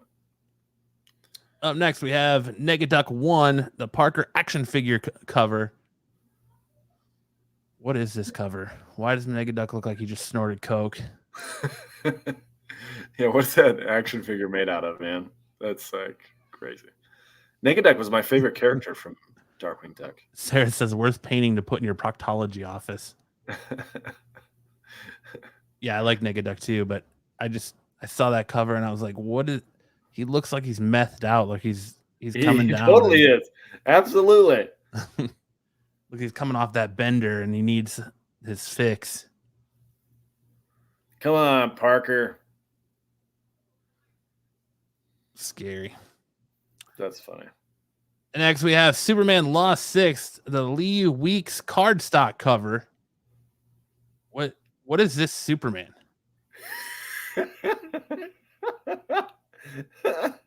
It looks like okay. Practically speaking, we'll get to the practically speaking what it looks like, and then story-wise what it looks like. Practically speaking, it looks like Lee Weeks forgot he had this assignment to do. He got started, he got too wrapped up in Batman. His wife called him away. He forgot what he was doing, and he forgot to finish Superman. That's what it looks like. Story-wise, it's like Marlon Brando playing Superman there. He's not fully dressed. I'm Jor-El. Cosmo says that's not Superman, it's Michael Myers. It reminds me of One Punch Man. So like how it's like super detailed and then all of a sudden cuts to the crappy anime where it's like, oh, okay. Look who's gracing us with his presence. Hey, sleepyhead. Glad you could make it. I just woke up. We know. You still got some drool spots on the sleeve of your shirt there, buddy. Oh, good morning. Good morning, beautiful. How is everybody tonight? Great. I'm ready to go to bed. What are your thoughts on this cover? The Lost 6 Lee Weeks cardstock cover. Cosmo One says, good morning, Kyle. Good morning. I am up for the day. UK says, Clark is melting. I think that's what it looks like when the Taco Bell kicks in. Yeah, Clark, this is Clark forgetting to put on pants. That's what that is. Hey, Lois, do we have any more of those bean burritos? Welcome to your show, Kyle. That's awesome. I wonder if that's the same face that the person made in one of our What the Fuck stories this week. Hey, somebody breaking into my house. You guys are gonna love that one. That cover Who is this? Who Yeah. this? not good. Next up, we have X-Force 44, the Ian Bertram cover. He has just not been doing well lately. No. I think he needs to take a break. You know what Colossus? Have you guys ever seen those guys who put the oil in their arms to make them look big? Yes. That's what I'm looking. Look at Colossus's triceps there. Yeah. Looks like he's got that mineral oil in his bicep or in his triceps. Look how thick the thigh on X21 is, and then how bad her leg is. Like the bottom half of her leg. I like how he's just completely missing. So Like he's almost like like where's the waist as she's trying to slice at it. He's like, what? He put in a ton of work on the background. yeah. Right, the sort of Damascus steel pattern going on in the back that looks really cool. But then X23 is just like, okay. Colossus looks like he said, you know what? Most people focus on biceps. I'm gonna skip bicep. I'm gonna just do all tricep. Still, yeah. It's only tricep day. Because he said I went to Sam, the chick whisperer, and he said, you know what chicks dig when you get dumped? Your tricep game. Tricep. They want to see Rocks good it out. tricep game. Well, it looks like he injected too much because his head is like there's too much liquid injected into him. Like look at his head. Yeah. Like it's almost like right here. Buffy guy says Liefeld on cocaine. Oh man. I Look mean, at this leg anatomy too. Jesus. Yeah, I will say I like the touch of all the battle scarring on his clothes that she's been shredding, with all the fight. I think that's a cool touch, but the composition of the bodies is just a little weird. This is horrible. Let's just put a bunch of slices on everywhere. Then no one will notice. I mean, I think it's a cool detail, but it's probably the only cool detail. It just looks like Colossus has like dislocated every appendage of his body, his legs, his arms. Like he's about to transform into something else. This isn't even his final form. He's like a transformer. Yeah. He's in the process of turning into a car. Up next, we have best coverage of the week. We have the Sonic the Hedgehog 900th Adventure #1, the Del Auto variant. Are we sure this is the first time this has appeared? It is not the first time this has appeared, but it's still I think it's a release, but it is definitely a sick cover. Floor putted. I really like it when you cut me up first. Cut me good. It's a sweet Del Auto variant, though. Yeah, I like the colors on the black background. That's really cool. Makes them pop. It almost looks like it's painted on a canvas. Yeah, it might be. Cool. I mean, you can see kind of the paper markings and the colors on the back. It's either like a pastel or a chalk or colored pencils. It's really cool, though. Yeah. I don't know if this is I don't know if you put this on here, Kyle, or if this was Bruce. I don't know if this is a ratio or not. It's Bruce did that. So, but it's a sweet cover. I like the buckle. Yeah, that has a lot of detail on the buckle, isn't it? Mm-hmm. Almost looks like a seatbelt. Bruce, well, when you got to go faster. Says black velvet. You say when you have to go fast, you got to have a seatbelt on your shoe. That's right. You gotta buckle up. Gotta go fast. Shit's about to get wild. You guys Up next, we have Ghost Rider 18. Finally, we get a decent Ghost Rider cover.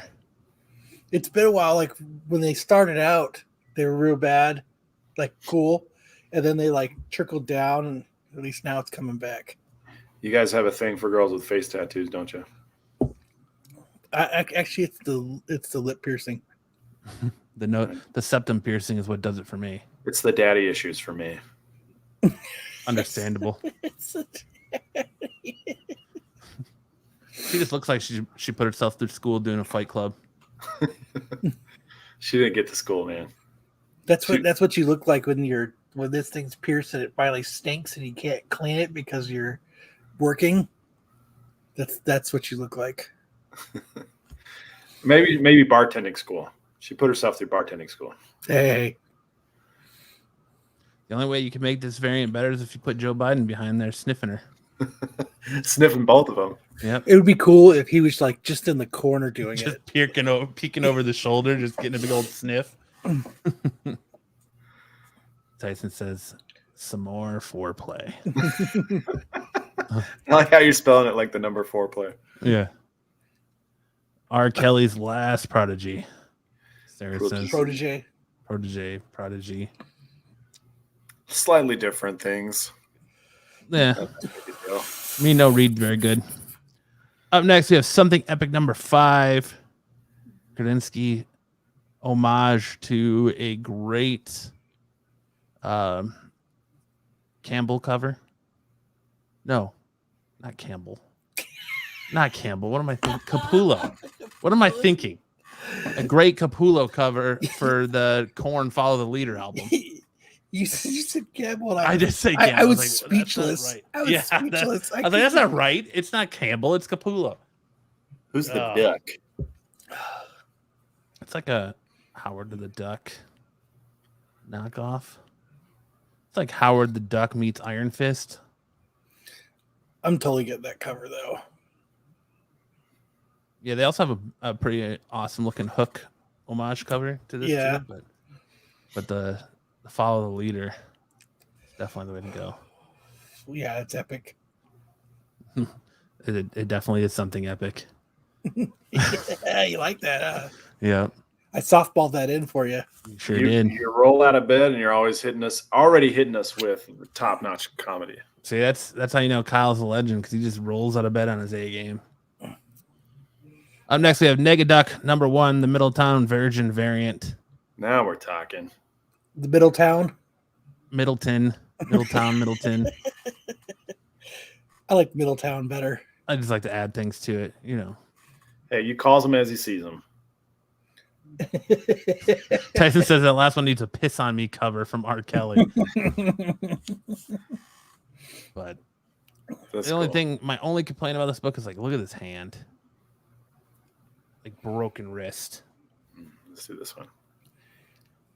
Well, I mean, even his right hand, his fingers look broken, Yeah. or he's got arthritis. But I mean, it's cover.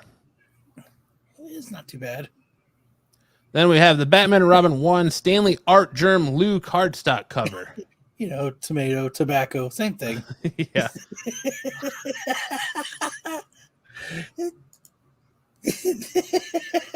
It's a wing mat, not his hand.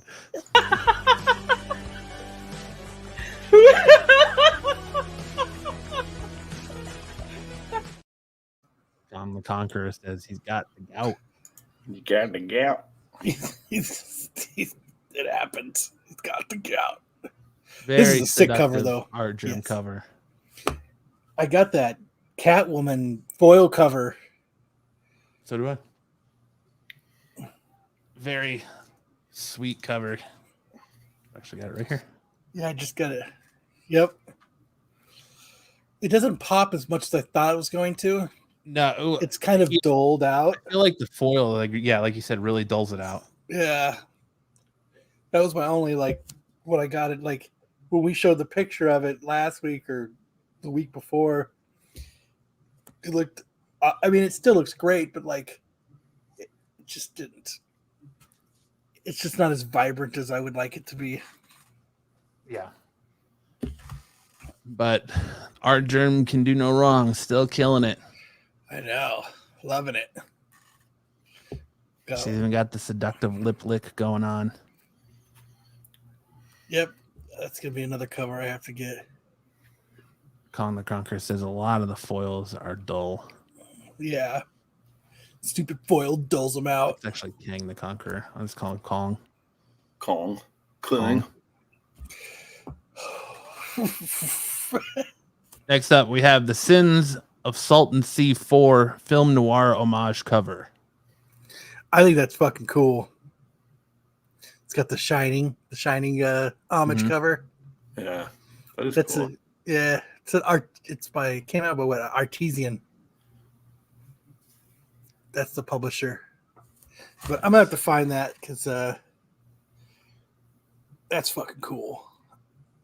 I think movie homage covers are still kind of cool. Yeah, I still like to collect them. So that's gonna be definitely what I'm gonna get. The masterpiece of the modern comics. Gout, too much wine and organ meat. And then we're gonna roll right on into our first appearances of the week.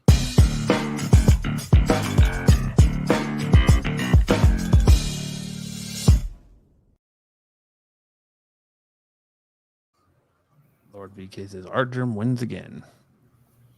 My wife just sent me. It says when you're says when you overslept and your meme friends are waiting for you.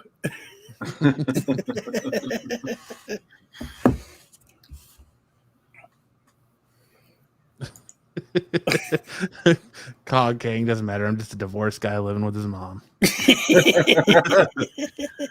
man. It happens. It happens. Kyle 12. had gout at 13 years old. It was 12. Yeah, you overslept. You missed the appearance from Marco and Pete and Brucifer and Styx and Horn, all from Baltimore, sitting around a table. You missed the dodgeball drama. You missed the dating Yeah. advice. There's all kinds of stuff, Kyle. Damn it! Let's just start the show over again. You missed There. Marco sitting at a table with only one button on his shirt. Yeah, he's completely exposed. I'm sure by now he's naked, running Yeah. down the streets of Is Baltimore. it hot in here for anybody else? It's getting pretty warm in here. That's good. A button, another button. It's hot Uh, here. All right. First appearance of the week. The first one up we have Birds of Prey #1. The first appearance of Maps. There. The Meridian. Meridian? Maps the Meridian. I was like, oh, he's not going to say that word. I was like, he's just skipping it. Yep. Who's Maps? Who is Maps? I'm just going to stop It's at a new Maps. character. Okay. Maps as Meridian? Like, is Meridian new? Yeah, I was just... Damn it. Like I said in our group chat. Geography-based villain or hero? It's looking like they're probably going to be a hero. A geography-based hero. It's going to teach class. This This is is a Utah. time zone. There you go. I'm not reading any of the Gotham Academy books, so if you guys got it. Maps is from Gotham Academy.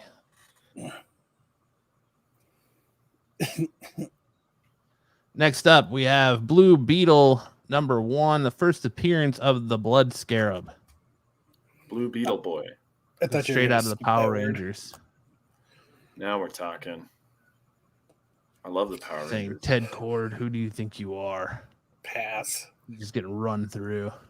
Pass.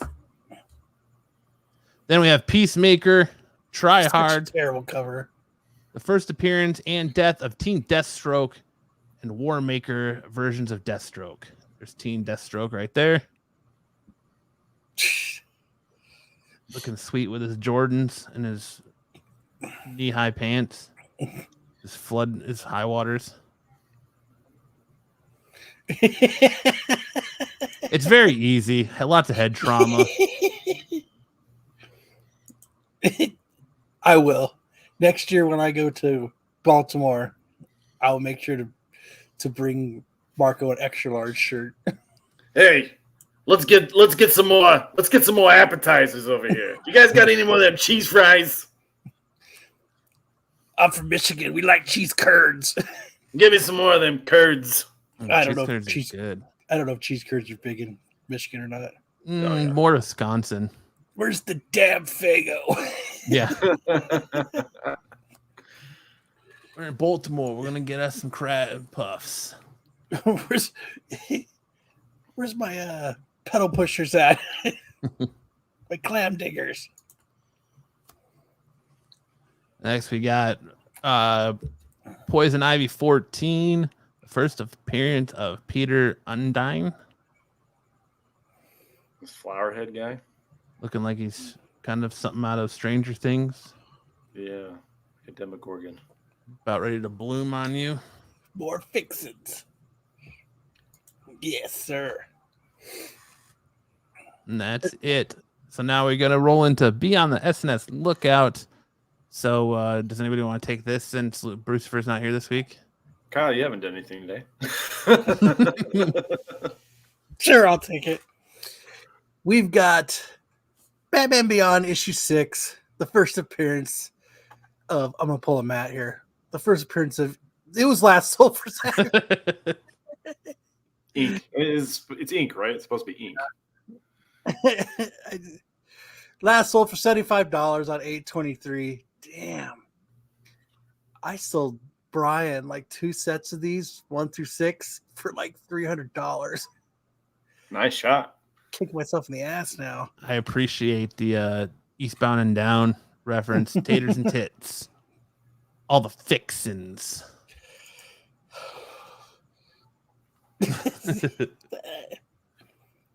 He's There's a chest hair on my steak. Mark. I don't know how it got there, but it certainly isn't mine. I need to talk to the chef. Ring the bell.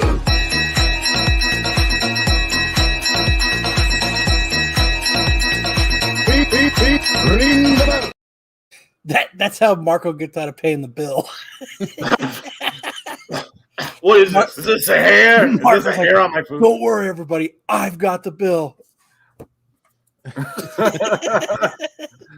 It's like the plot to Strange Brew.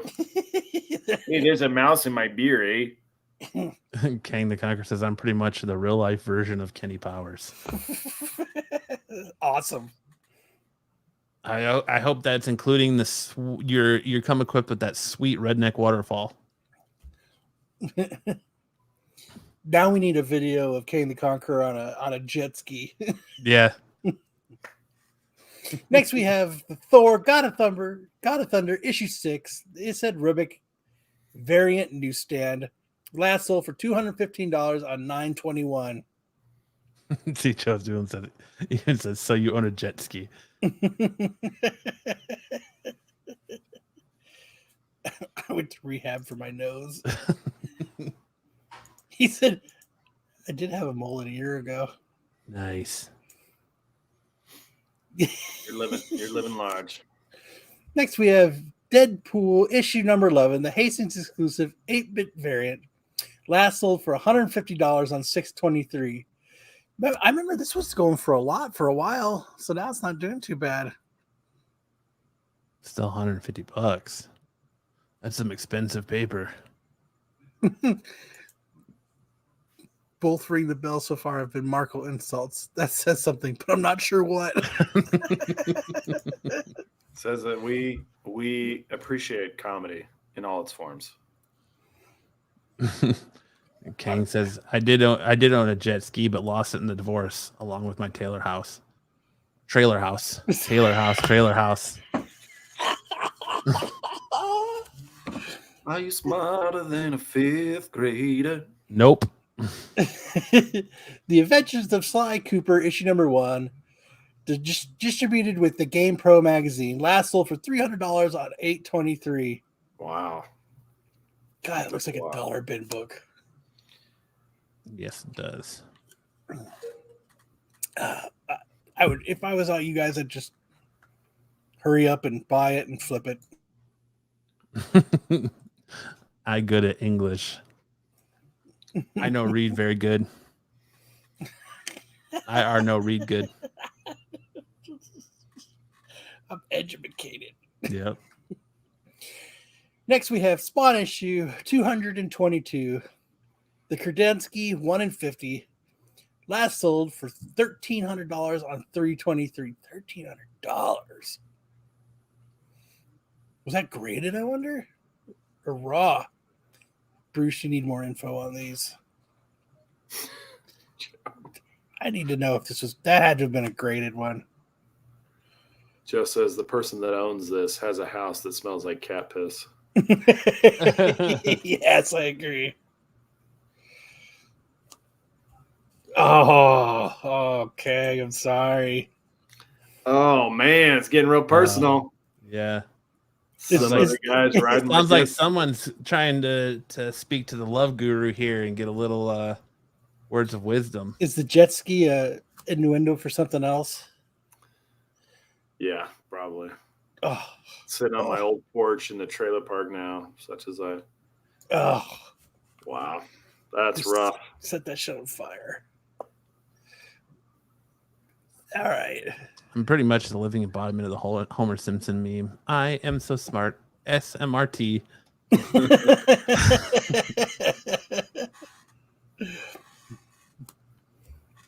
All right. Yes. All right. Now we got the simmering 10. I'm so proud of you, Matt, for doing it. Yeah. It's not the original top 10 list, but it's good enough.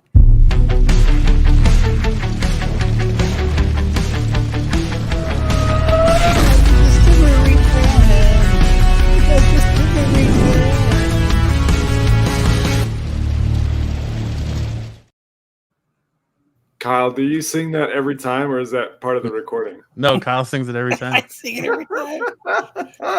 He said, no, the actual jet ski. That's why it hurts. Yeah, who cares about the X? The Buffy guy, fucking just savage, says, sorry, dude, but some guy is also riding your ex-wife. Who cares? Savage. Hey. That's that dude's problem now. He's got to deal with that shit. All right. First off, at number 10, we have Prelude to Deadpool Corpse, issue 2. Kid Deadpool rumored to be in Deadpool 3. I feel like these Deadpool rumors are just blowing books up for no reason. There was a 533% increase in copies sold this week versus previous weeks. The last recorded sale on this book was on September 8th. It sold, which yesterday was for $15, raw, no grade. There's been 72 total recorded sales. Highest known value on this was on September 8th, also for $30. So get your kid Deadpool, I guess. This Deadpool 3 movie is just sending all sorts of books bonkers with all these rumors. At number 9, we have Wolverine #1, Wolverine's first ongoing solo series. Last recorded sales for $88 on Raw on September 9th. So that was today. That's a 22.74% increase. Total of 5,570 total recorded sales. Highest known value on this book is a CGC 9.9 from July 11th, 2021 for $4,560. Fuck. It's a They lot must of have money paid for to this get book. a 9.9 because most of those books are fucked.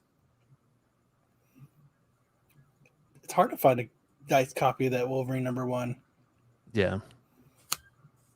Except for that guy who owns a jet ski and a 9.9.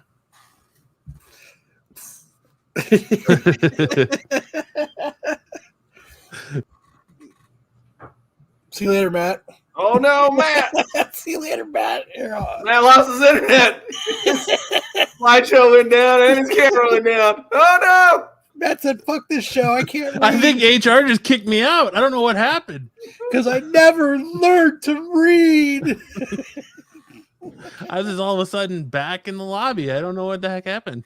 Matt said, "Fuck this show." Yeah.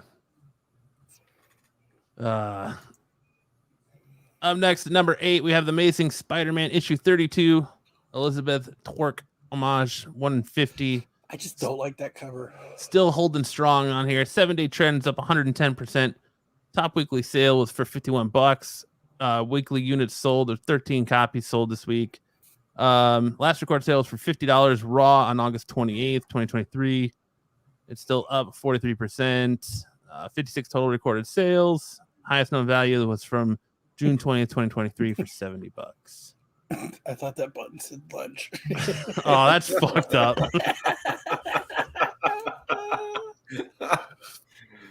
Oh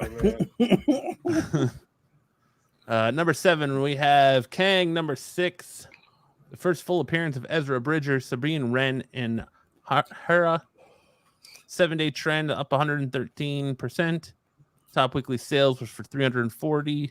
Weekly units sold was 15. Last recorded sale was a CGC 9.4 at $110 on September 6th. Oh, dang. Nice, Tyson. That's up 31%. Nice. 1,076 total recorded sales. Highest known value in this book was a CGC 9.8 on April 27th, 2023 for $950. And of course, the Ahsoka series is driving the sales on these books crazy. What? Oh, Kanan. Sorry. Did I say Kang? My bad. Kang, Kanan, whatever. Matt's on a roll. Yeah. Let's Whatever. not get too picky, folks. Matt showed up. We're happy about that. He was on time. Yeah. Or we can say for Kyle. He actually woke up on time. He's probably already awake. Number 6, we have the Uncanny X-Men 130. First appearance of the Dazzler. A 7-day trend is up 81%. Top weekly sales 375. Weekly Matt, you units gotta sold say was it. 20. Gotta give the people what they want, man. Sandala. Yeah, your guess is as good as mine. we need to read for Matt. There you go. Go ahead. Last recorded sale was $179. Raw September 9th, 2023 was when it sold, up 43.5%. Current trends are 1,654 total recorded sales. Highest known value is a CGC 9.8 on April 18th, 2021 for $2,025. You say tomato, I say wait, what? Listen, I went to the Marcos School of Reading very good, so I graduated top of my class. It's that Michigan education. I guess it must be. It must be. At number 5, we have Kanan, the last Padawan, number 1. 7-day trend is up 106%. Deep pool. Yeah. Top weekly sales $132. Weekly units sold 17. Last recorded sale was for a Raw for $62 on September 8th, up Hold on. 4.22%. Joe's gonna get a double there.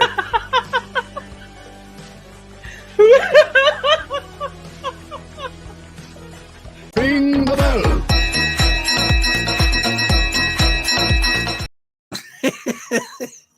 He gets the double. He gets the twofer. Don't give up, Matt. You're doing great. Yeah. Yes. Total recorded sales 1,580. Highest known value is a CGC 9.8 for July 6, 2021 at $950. At number 4, we have the Spider-Gwen annual, the Ji Hung Lee variant 1 in 100. It just came out this week, so there's no 7-day trend. Top weekly sale was for $199. Its total weekly unit sales was $10. Yeah, pretty much.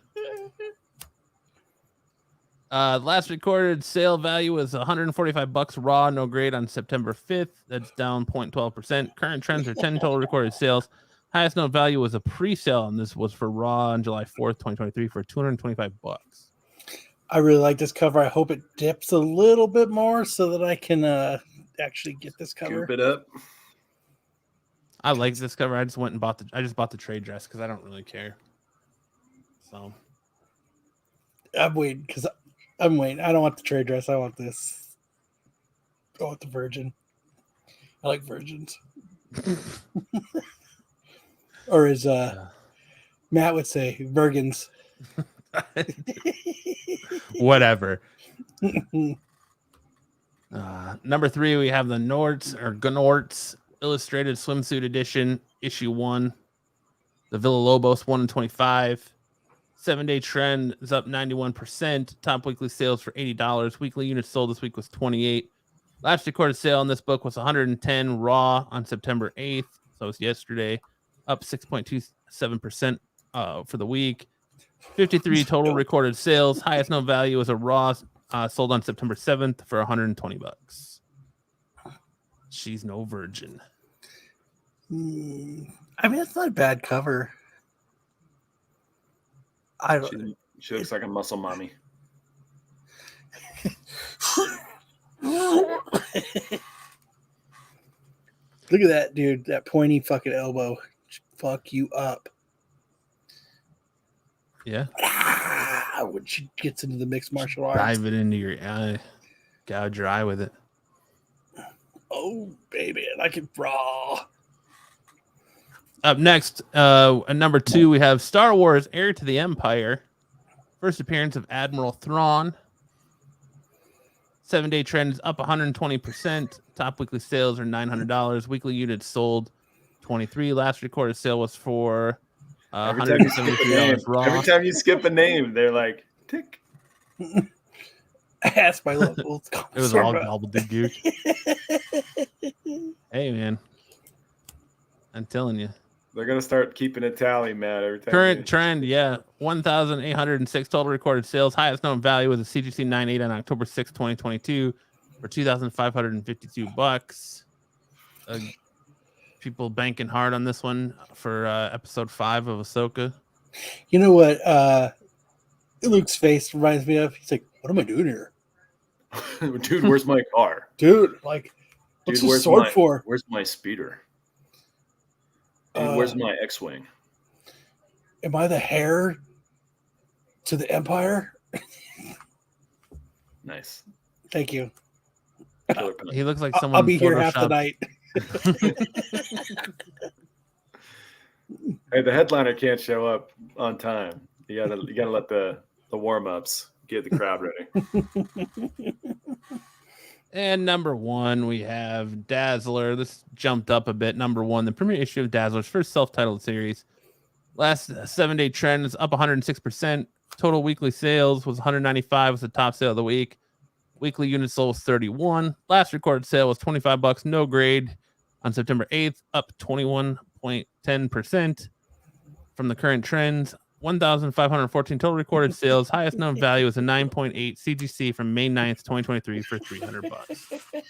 Matt is adding and dropping letters at the same damn time. He's talented, folks. I do That what gets I it all can. done. And that's it for the Simmering 10 this week. Roll right into Comic Book Rock Wars. This week's submission is Kraven's Last Hunt.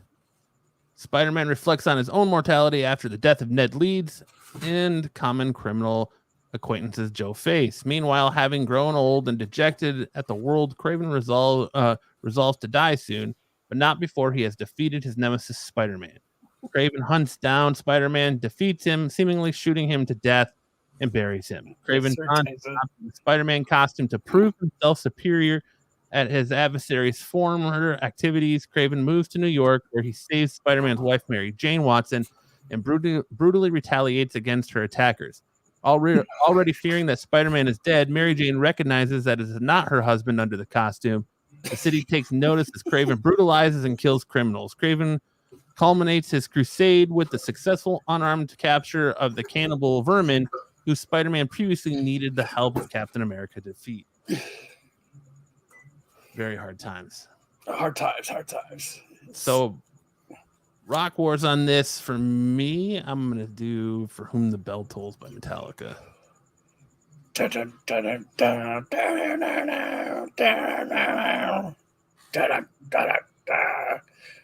Sam. Oh, gosh. The what's the one? The Rob Zombie one. Dragula, right? Dragula. Yeah, that's one. Rob Zombie. I think this week I would go with. I'm gonna go with Kill Switch Engage, My Last Serenade. Beautiful. Really wish Just we would have imagine polls. those songs in your minds, guys, because we can't play them. Copyright strikes. I know. I so want to just play them and just Don't do it. Don't do just- it. It's not worth it. and just take the hit. It's not worth it. It's like eating peanut butter when you're allergic to peanuts. Don't do it. Too Don't late. do it. Too late. I'm already doing it. Don't do it, friggin' Kyle. I'm doing it. Don't let him do it. I'm But head doing on it. over to the community tab on the I'm doing it. Rennavision channel and vote in Comic Book Rock Wars and let us Yeah, do know it. who you feel had. Too late. I'm He's doing it. I'm doing it. No, don't do it. There's strikes that we can't clear. Don't do it. I'm doing it. Don't do it. I'm doing it. I'm doing it. I can't resist it. Pete, I tried to stop him. I'm Your legal counsel tells you this is a bad idea. I'm doing it.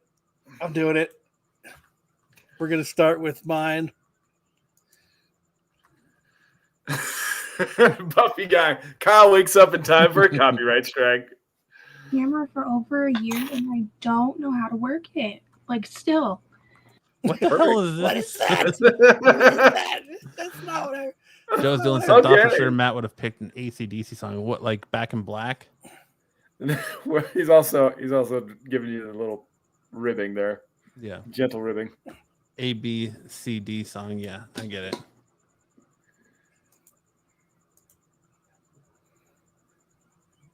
This is how we need to listen to the song. Perfect. Yeah, Perfect. he's not even sharing That's the audio. Sounds The audio? great. No, you might No, as no, well it just put sounds great. subtitles on too. It's perfect. It's perfect. It's perfect. It's perfect. Why isn't it doing it? No, it's perfect. This is exactly what we need. Yeah, great tune. Stellar song. Okay. God, don't push it, man. Don't freaking push it. Yours was Dragular. Rob Zombie.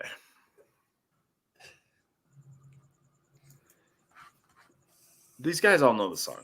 We don't have to play it for them. Dragula. Sam should just sing it for us. You still can't hear it? Nope. It sounds No great. audio. It sounds great. Why is it playing the goddamn? It's too loud. Turn it down.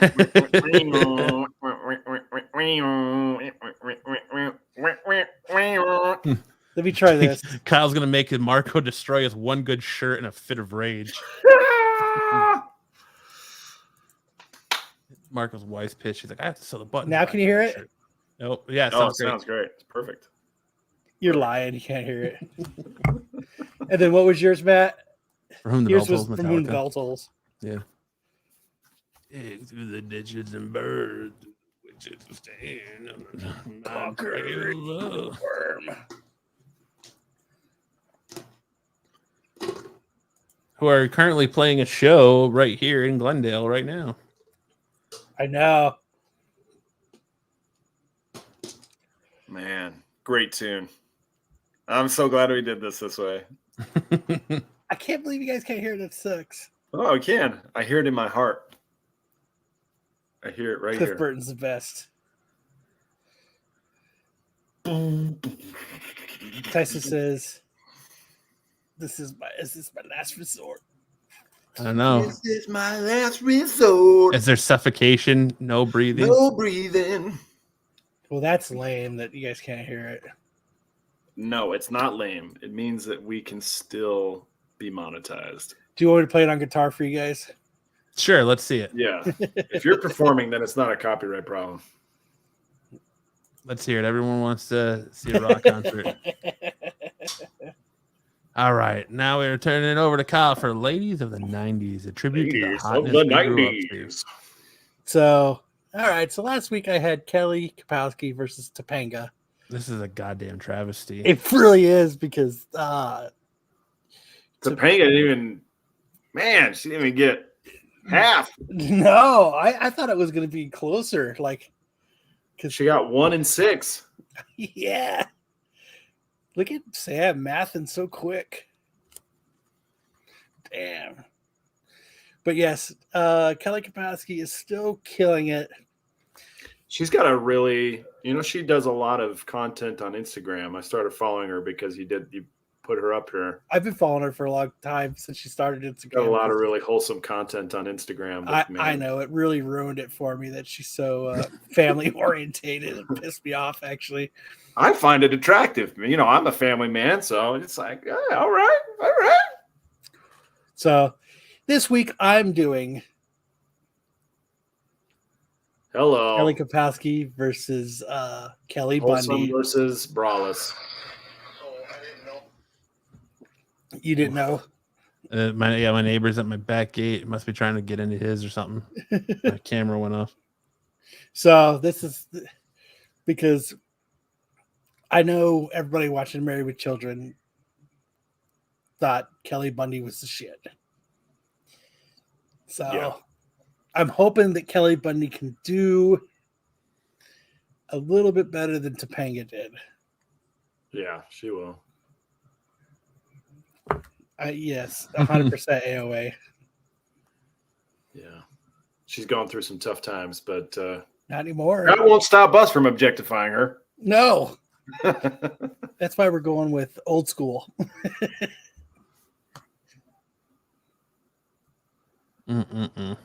But so hot. Yeah, F in the chat. She's like, is that the actual shirt Kelly wore? Yes, Marco has it. He was wearing it at Baltimore so that he could get that free steak dinner with his chest hair. So hopefully go over to the Rennavision page and vote for someone needs to take Kelly Kapowski down. And I get it. That's everybody's first crush from Saved by the Bell. I was watching Saved by the Bell the other night, and it aroused old feelings in you. It really did. It just reminded me how much I did love Kelly Kapowski. But watching Married with Children reminds me how much when I was a little bit older. The dads all tuned in for Kelly Bundy. Oh yeah. I mean, look at her. Look at her great personality. How could you not want to turn in for her? Yeah. Kang says should have been Topanga. I agree. Yeah. Well, 5 out of 6 of the voters disagreed. Tiffany has more of a shirt on than Marco. Good old Marco. Jenny McCarthy could take her down. We'll see. Who misses the J.C. Penney catalog? Ooh, the bra section. So, yeah, make sure to go over and vote for Kelly Bundy. Someone needs to take. They don't need to. They don't need to. It's the battle of the Kellys. Someone go vote for Kelly Bundy to take down Kelly Kapowski. See, where was everybody at when there was time to vote? Right. Everybody who voted for her is in the chat right now. Yeah. Yeah. There was like 20 people who voted for Most next up, definitely so we're skipping Cartoon Wars this month, and we're doing toys of the 90s. We had Mighty Max versus Stretch Armstrong.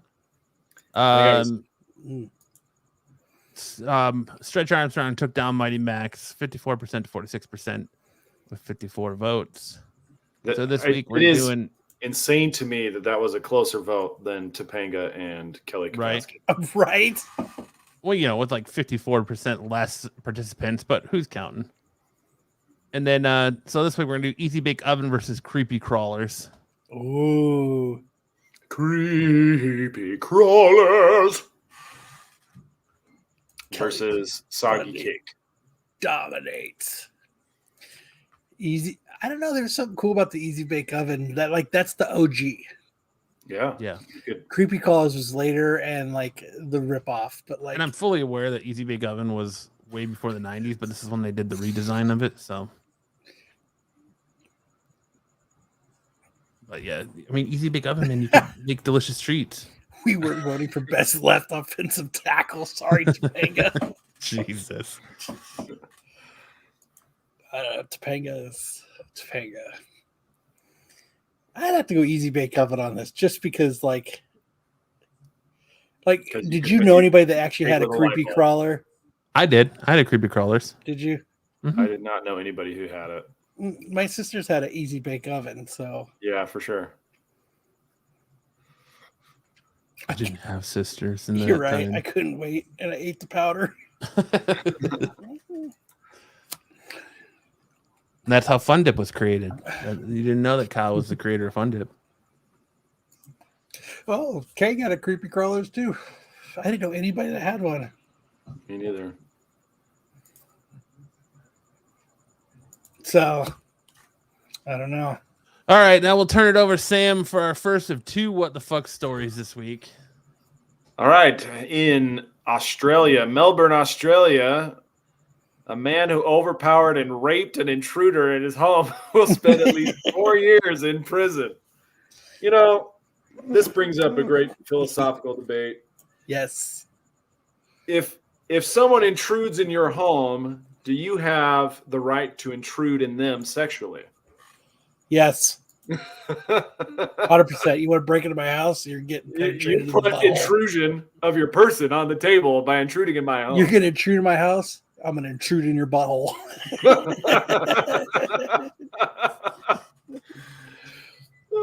And I'll tell you, this reminded me of a story from Russia about 10 years ago With where love. a guy broke into a woman's salon to rob the place, not realizing that she was a martial arts grandmaster. Whoops. She kicked his ass, tied him up, and kept him in the back office for 3 days. And during that 3 days, she only fed him Viagra and then had sex with him. Hey now. They both ended up going to jail. So apparently the law doesn't look too kindly on exacting your own revenge. If you go into someone's house, you obviously don't value your own safety. Yeah. It's more permissible to shoot and kill them than it is to rape and penetrate them. You see them trying to get arrested. He's trying to finger my butthole. He's not trying. He's succeeding. Get these beads out of here. Ow. Ow. I was in the dark cleaning out his dresser, and all I heard from behind me was, "I also like to come in the back door." Also, let's take a look at the photo here. I know. Those bars are not going to keep that guy in prison very long. He's going to break right through those bars, man. He looks like sexy Squidward. Yeah, he does. That's the model who's the source of all the Giga Chad memes. Sexy Squidward. Smells good. Squidward. Yeah. That episode taught me sentence enhancers. So just because you break into someone's house and they're not armed with a gun doesn't mean they're not armed with something else. So protect yourselves out there, folks. Don't show up on Patrol Live getting butthole raped because you broke into someone's house. Yesterday, in Toledo, there was a chick that climbed a tree and the cops tried to get her out and she peed on him. Jesus.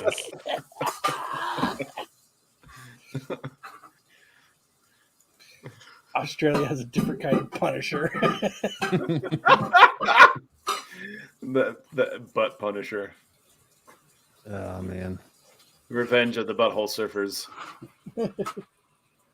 Yeah, I wonder if they both went to jail or just the intruder.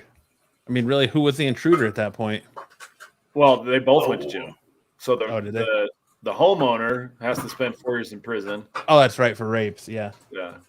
But the intruder also goes to prison for 1 year. And it's funny, they're both intruders.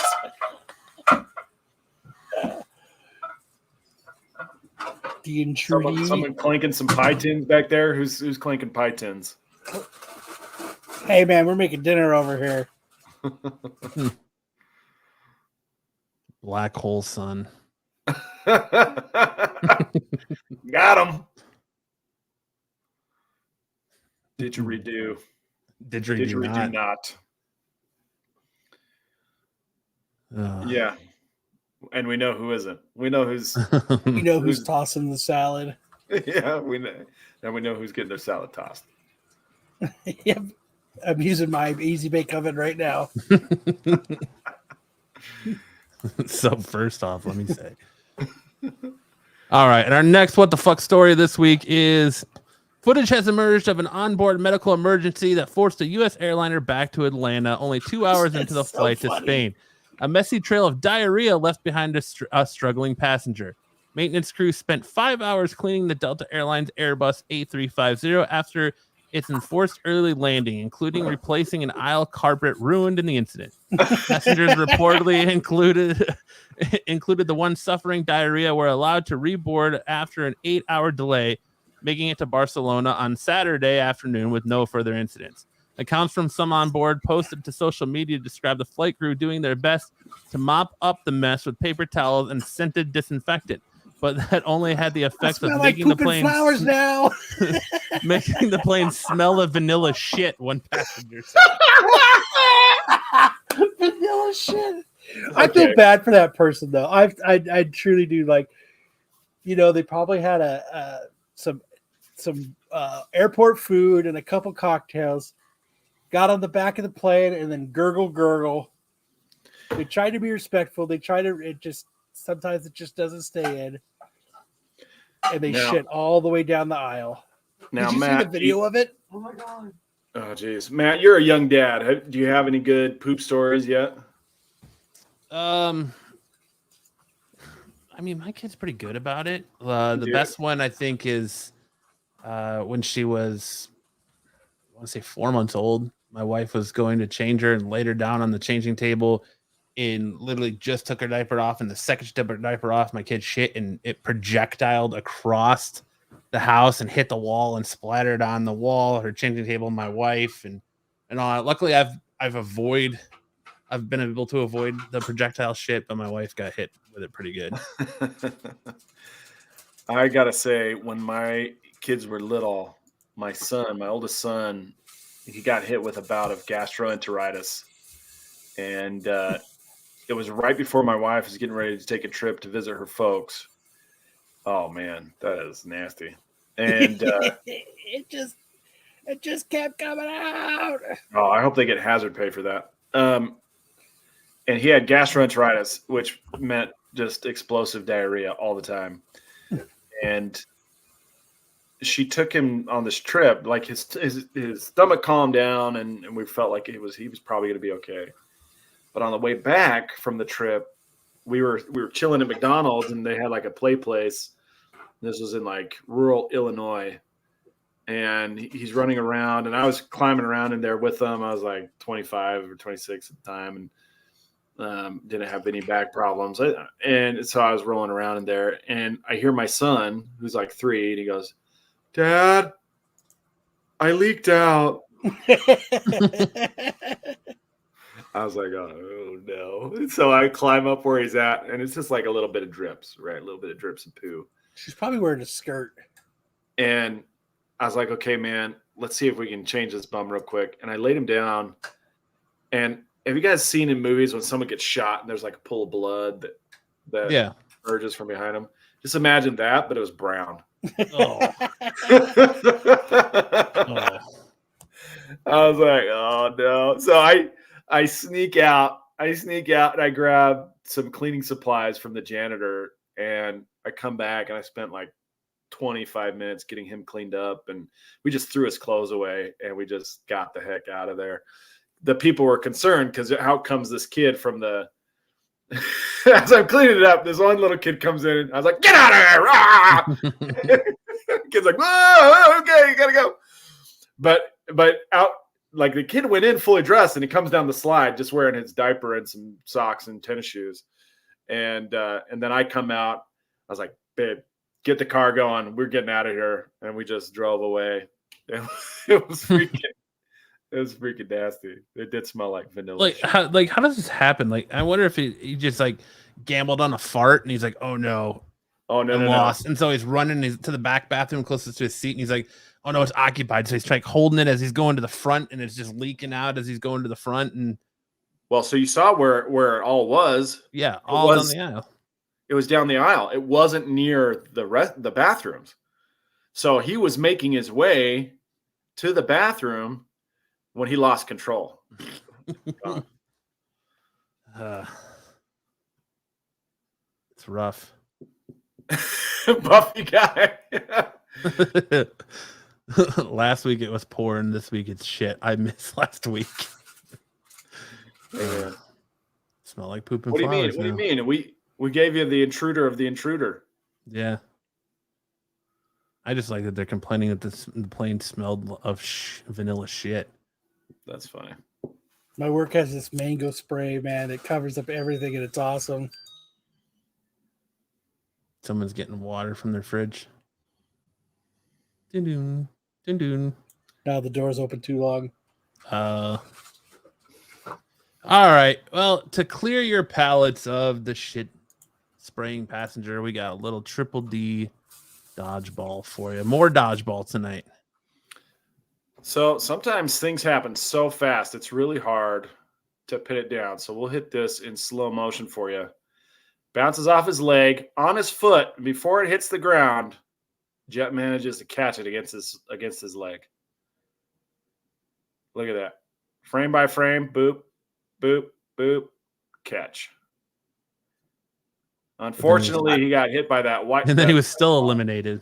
Still eliminated by the white ball, but the guy who threw the black ball got out, and he brought another player in to replace himself.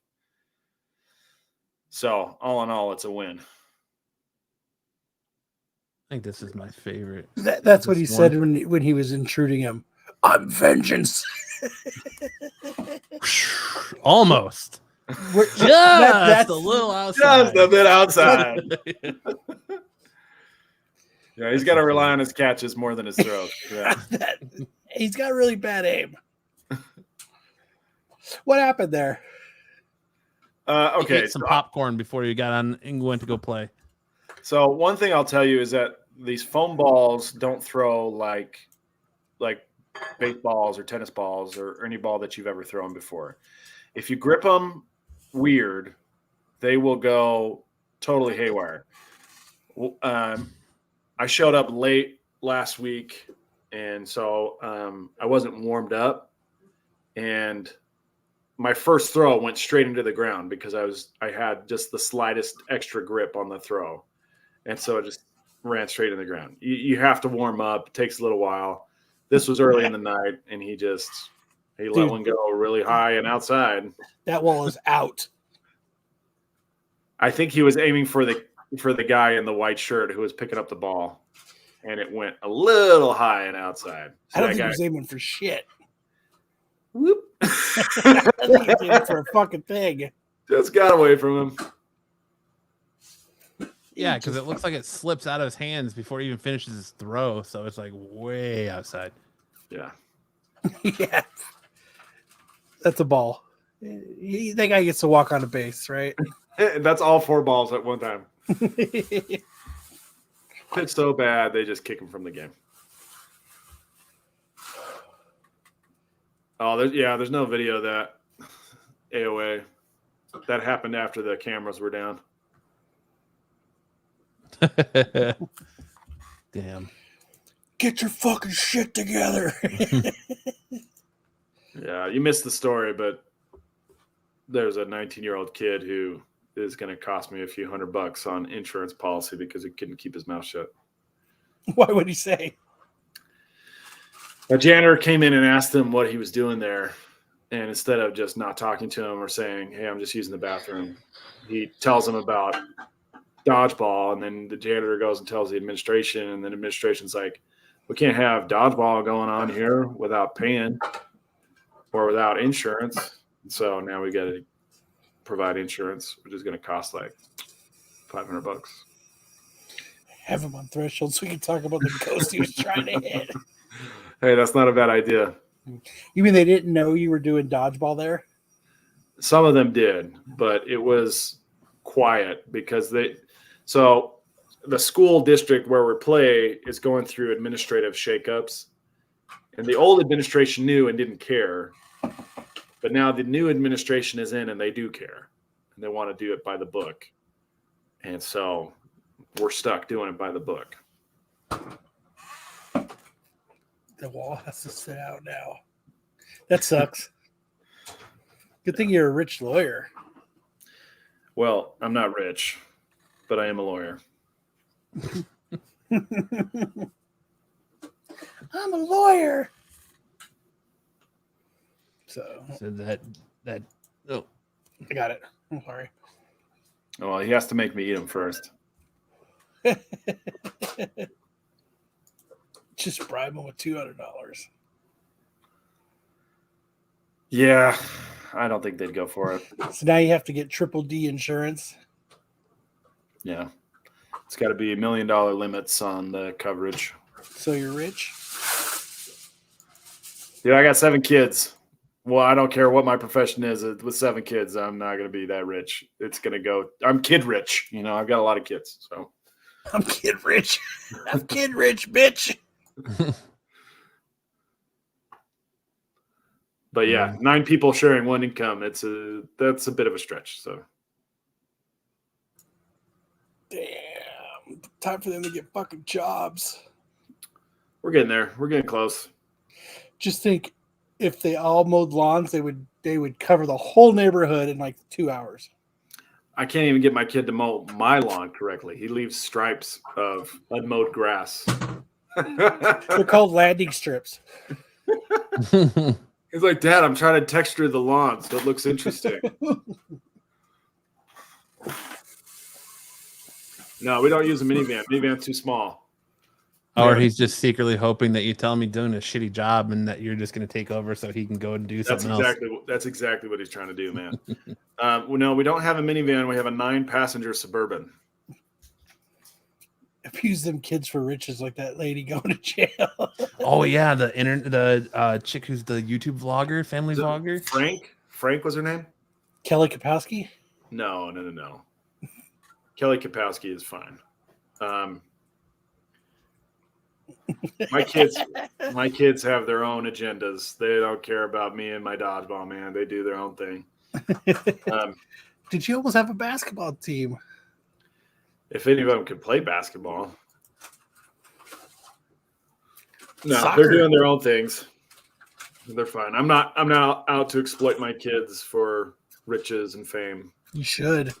I am That's like the joy of being a parent. I'm the opposite of that. I want them to live small, simple lives outside of the public eye. I want my daughter to have such a just be simple life that normal. she doesn't work. Normal, well-adjusted people.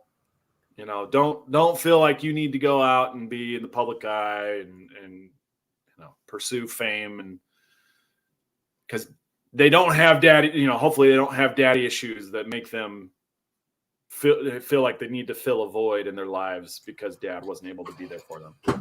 Their names are Dodge, Duck, Dive. Oh man, I name my kids after shows that I'm watching at the time. So One Piece. 2 of them are named after One Piece, and my dog is also named after One Piece. One of them's named after Supernatural. One of them's named after Charmed. One of them's named after Heroes. You guys remember when Heroes was good the first season? Mm-hmm. Oh yeah, save the cheerleader, save the world. Yeah. So I have a daughter named Odessa after Odessa, Texas. Dude, it could be the show could be The Life of Sam. I don't think anybody would really care. Sam in the middle. My son Matlock and daughter Night Rider. No, man, I'm not watching those shows. How old do you think I am? They ran out of names at the Only end. 40 so the last years one old. is they just started looking at shit. So it's 2 dogs fucking. Labradoodle and Cocker Spaniel. Sam's Seventh Heaven. I want 10% for that title. And when you're on Discovery Channel. It's already taken, man. No, our lives are very dull. I don't think For anybody some would be Law and interested. Order. At least you didn't name them after the states they were conceived in. Well, that's funny.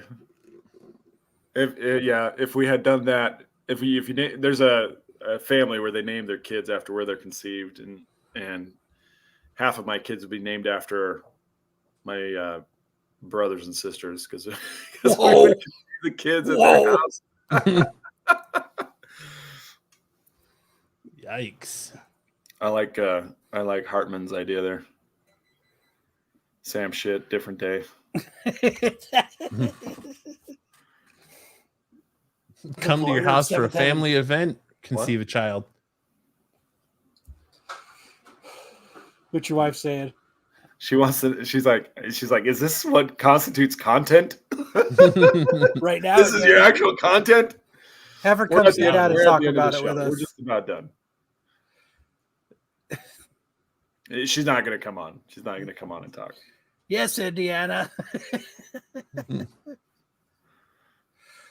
We didn't name the dog Indy. We named the dog Indiana.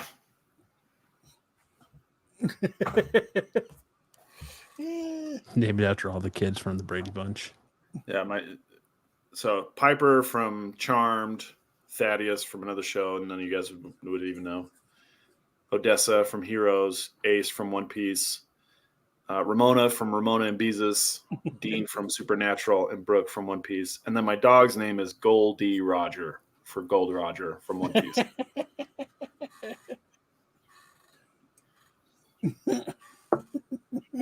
Actually, got your wife to let you name one of your kids Ace. His name's Samuel Ace.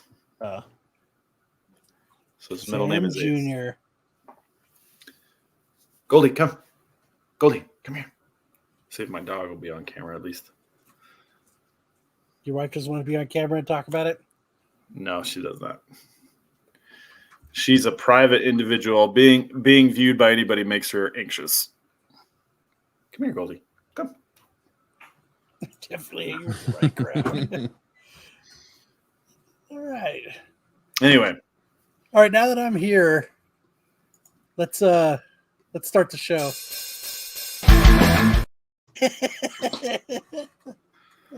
hey, and remember, kids, if you're gonna kick someone in the balls, hard toe shoe. That's cool, baby. That's what we learned tonight, Kyle. That's all you Sweet. missed. Yep. She giving them all stripper names. The more you know. We got Bambi. All right. Well, if you guys had a good time tonight, make sure to hit that like button. I had half of a good time. Yeah, man. Thank you. If you're new to the channel, make sure to subscribe up. Make sure to check out all the great content throughout the week on the Rennavision channel. Whether it's the Star Wars show tomorrow night. I don't know if they're doing a show because they're in Baltimore. Yeah. But make sure to catch Brucifer over on Kingdom of Nerds on Monday night. Catch the Tax Show on Wednesday, where we'll see if Marco actually buttoned his shirt or not. Then you get off my lawn on Fridays, and then come right back here next Saturday for another heap and helping of craziness on Saturday Night Special. Make sure to sub up to Threshold of Reality and support Sam and Kyle on their other channels. It's just one other channel. Triple D Threshold of Dodgeball. Reality. It's a lot of Triple fun. Triple D Dodgeball Dejabush doesn't have a fucking YouTube channel yet. We do have a channel. It's called D-League Productions, but it hasn't had new content in over a year. So I just focus on the Instagram. We post new stuff there almost every day. There you go. So on that note, we'll say have a great weekend. Enjoy your first Sunday of NFL football if you're an NFL fan. And we will turn it over. And Kyle, you got anything else? Huh? You got anything else you want to talk about since you weren't here for half Kyle's the show? about to go get some breakfast. Yeah. Nope, I'm good. All right, we'll turn it over to our friend the Gimp. Have a great Saturday night, everyone. Either you've got me confused with somebody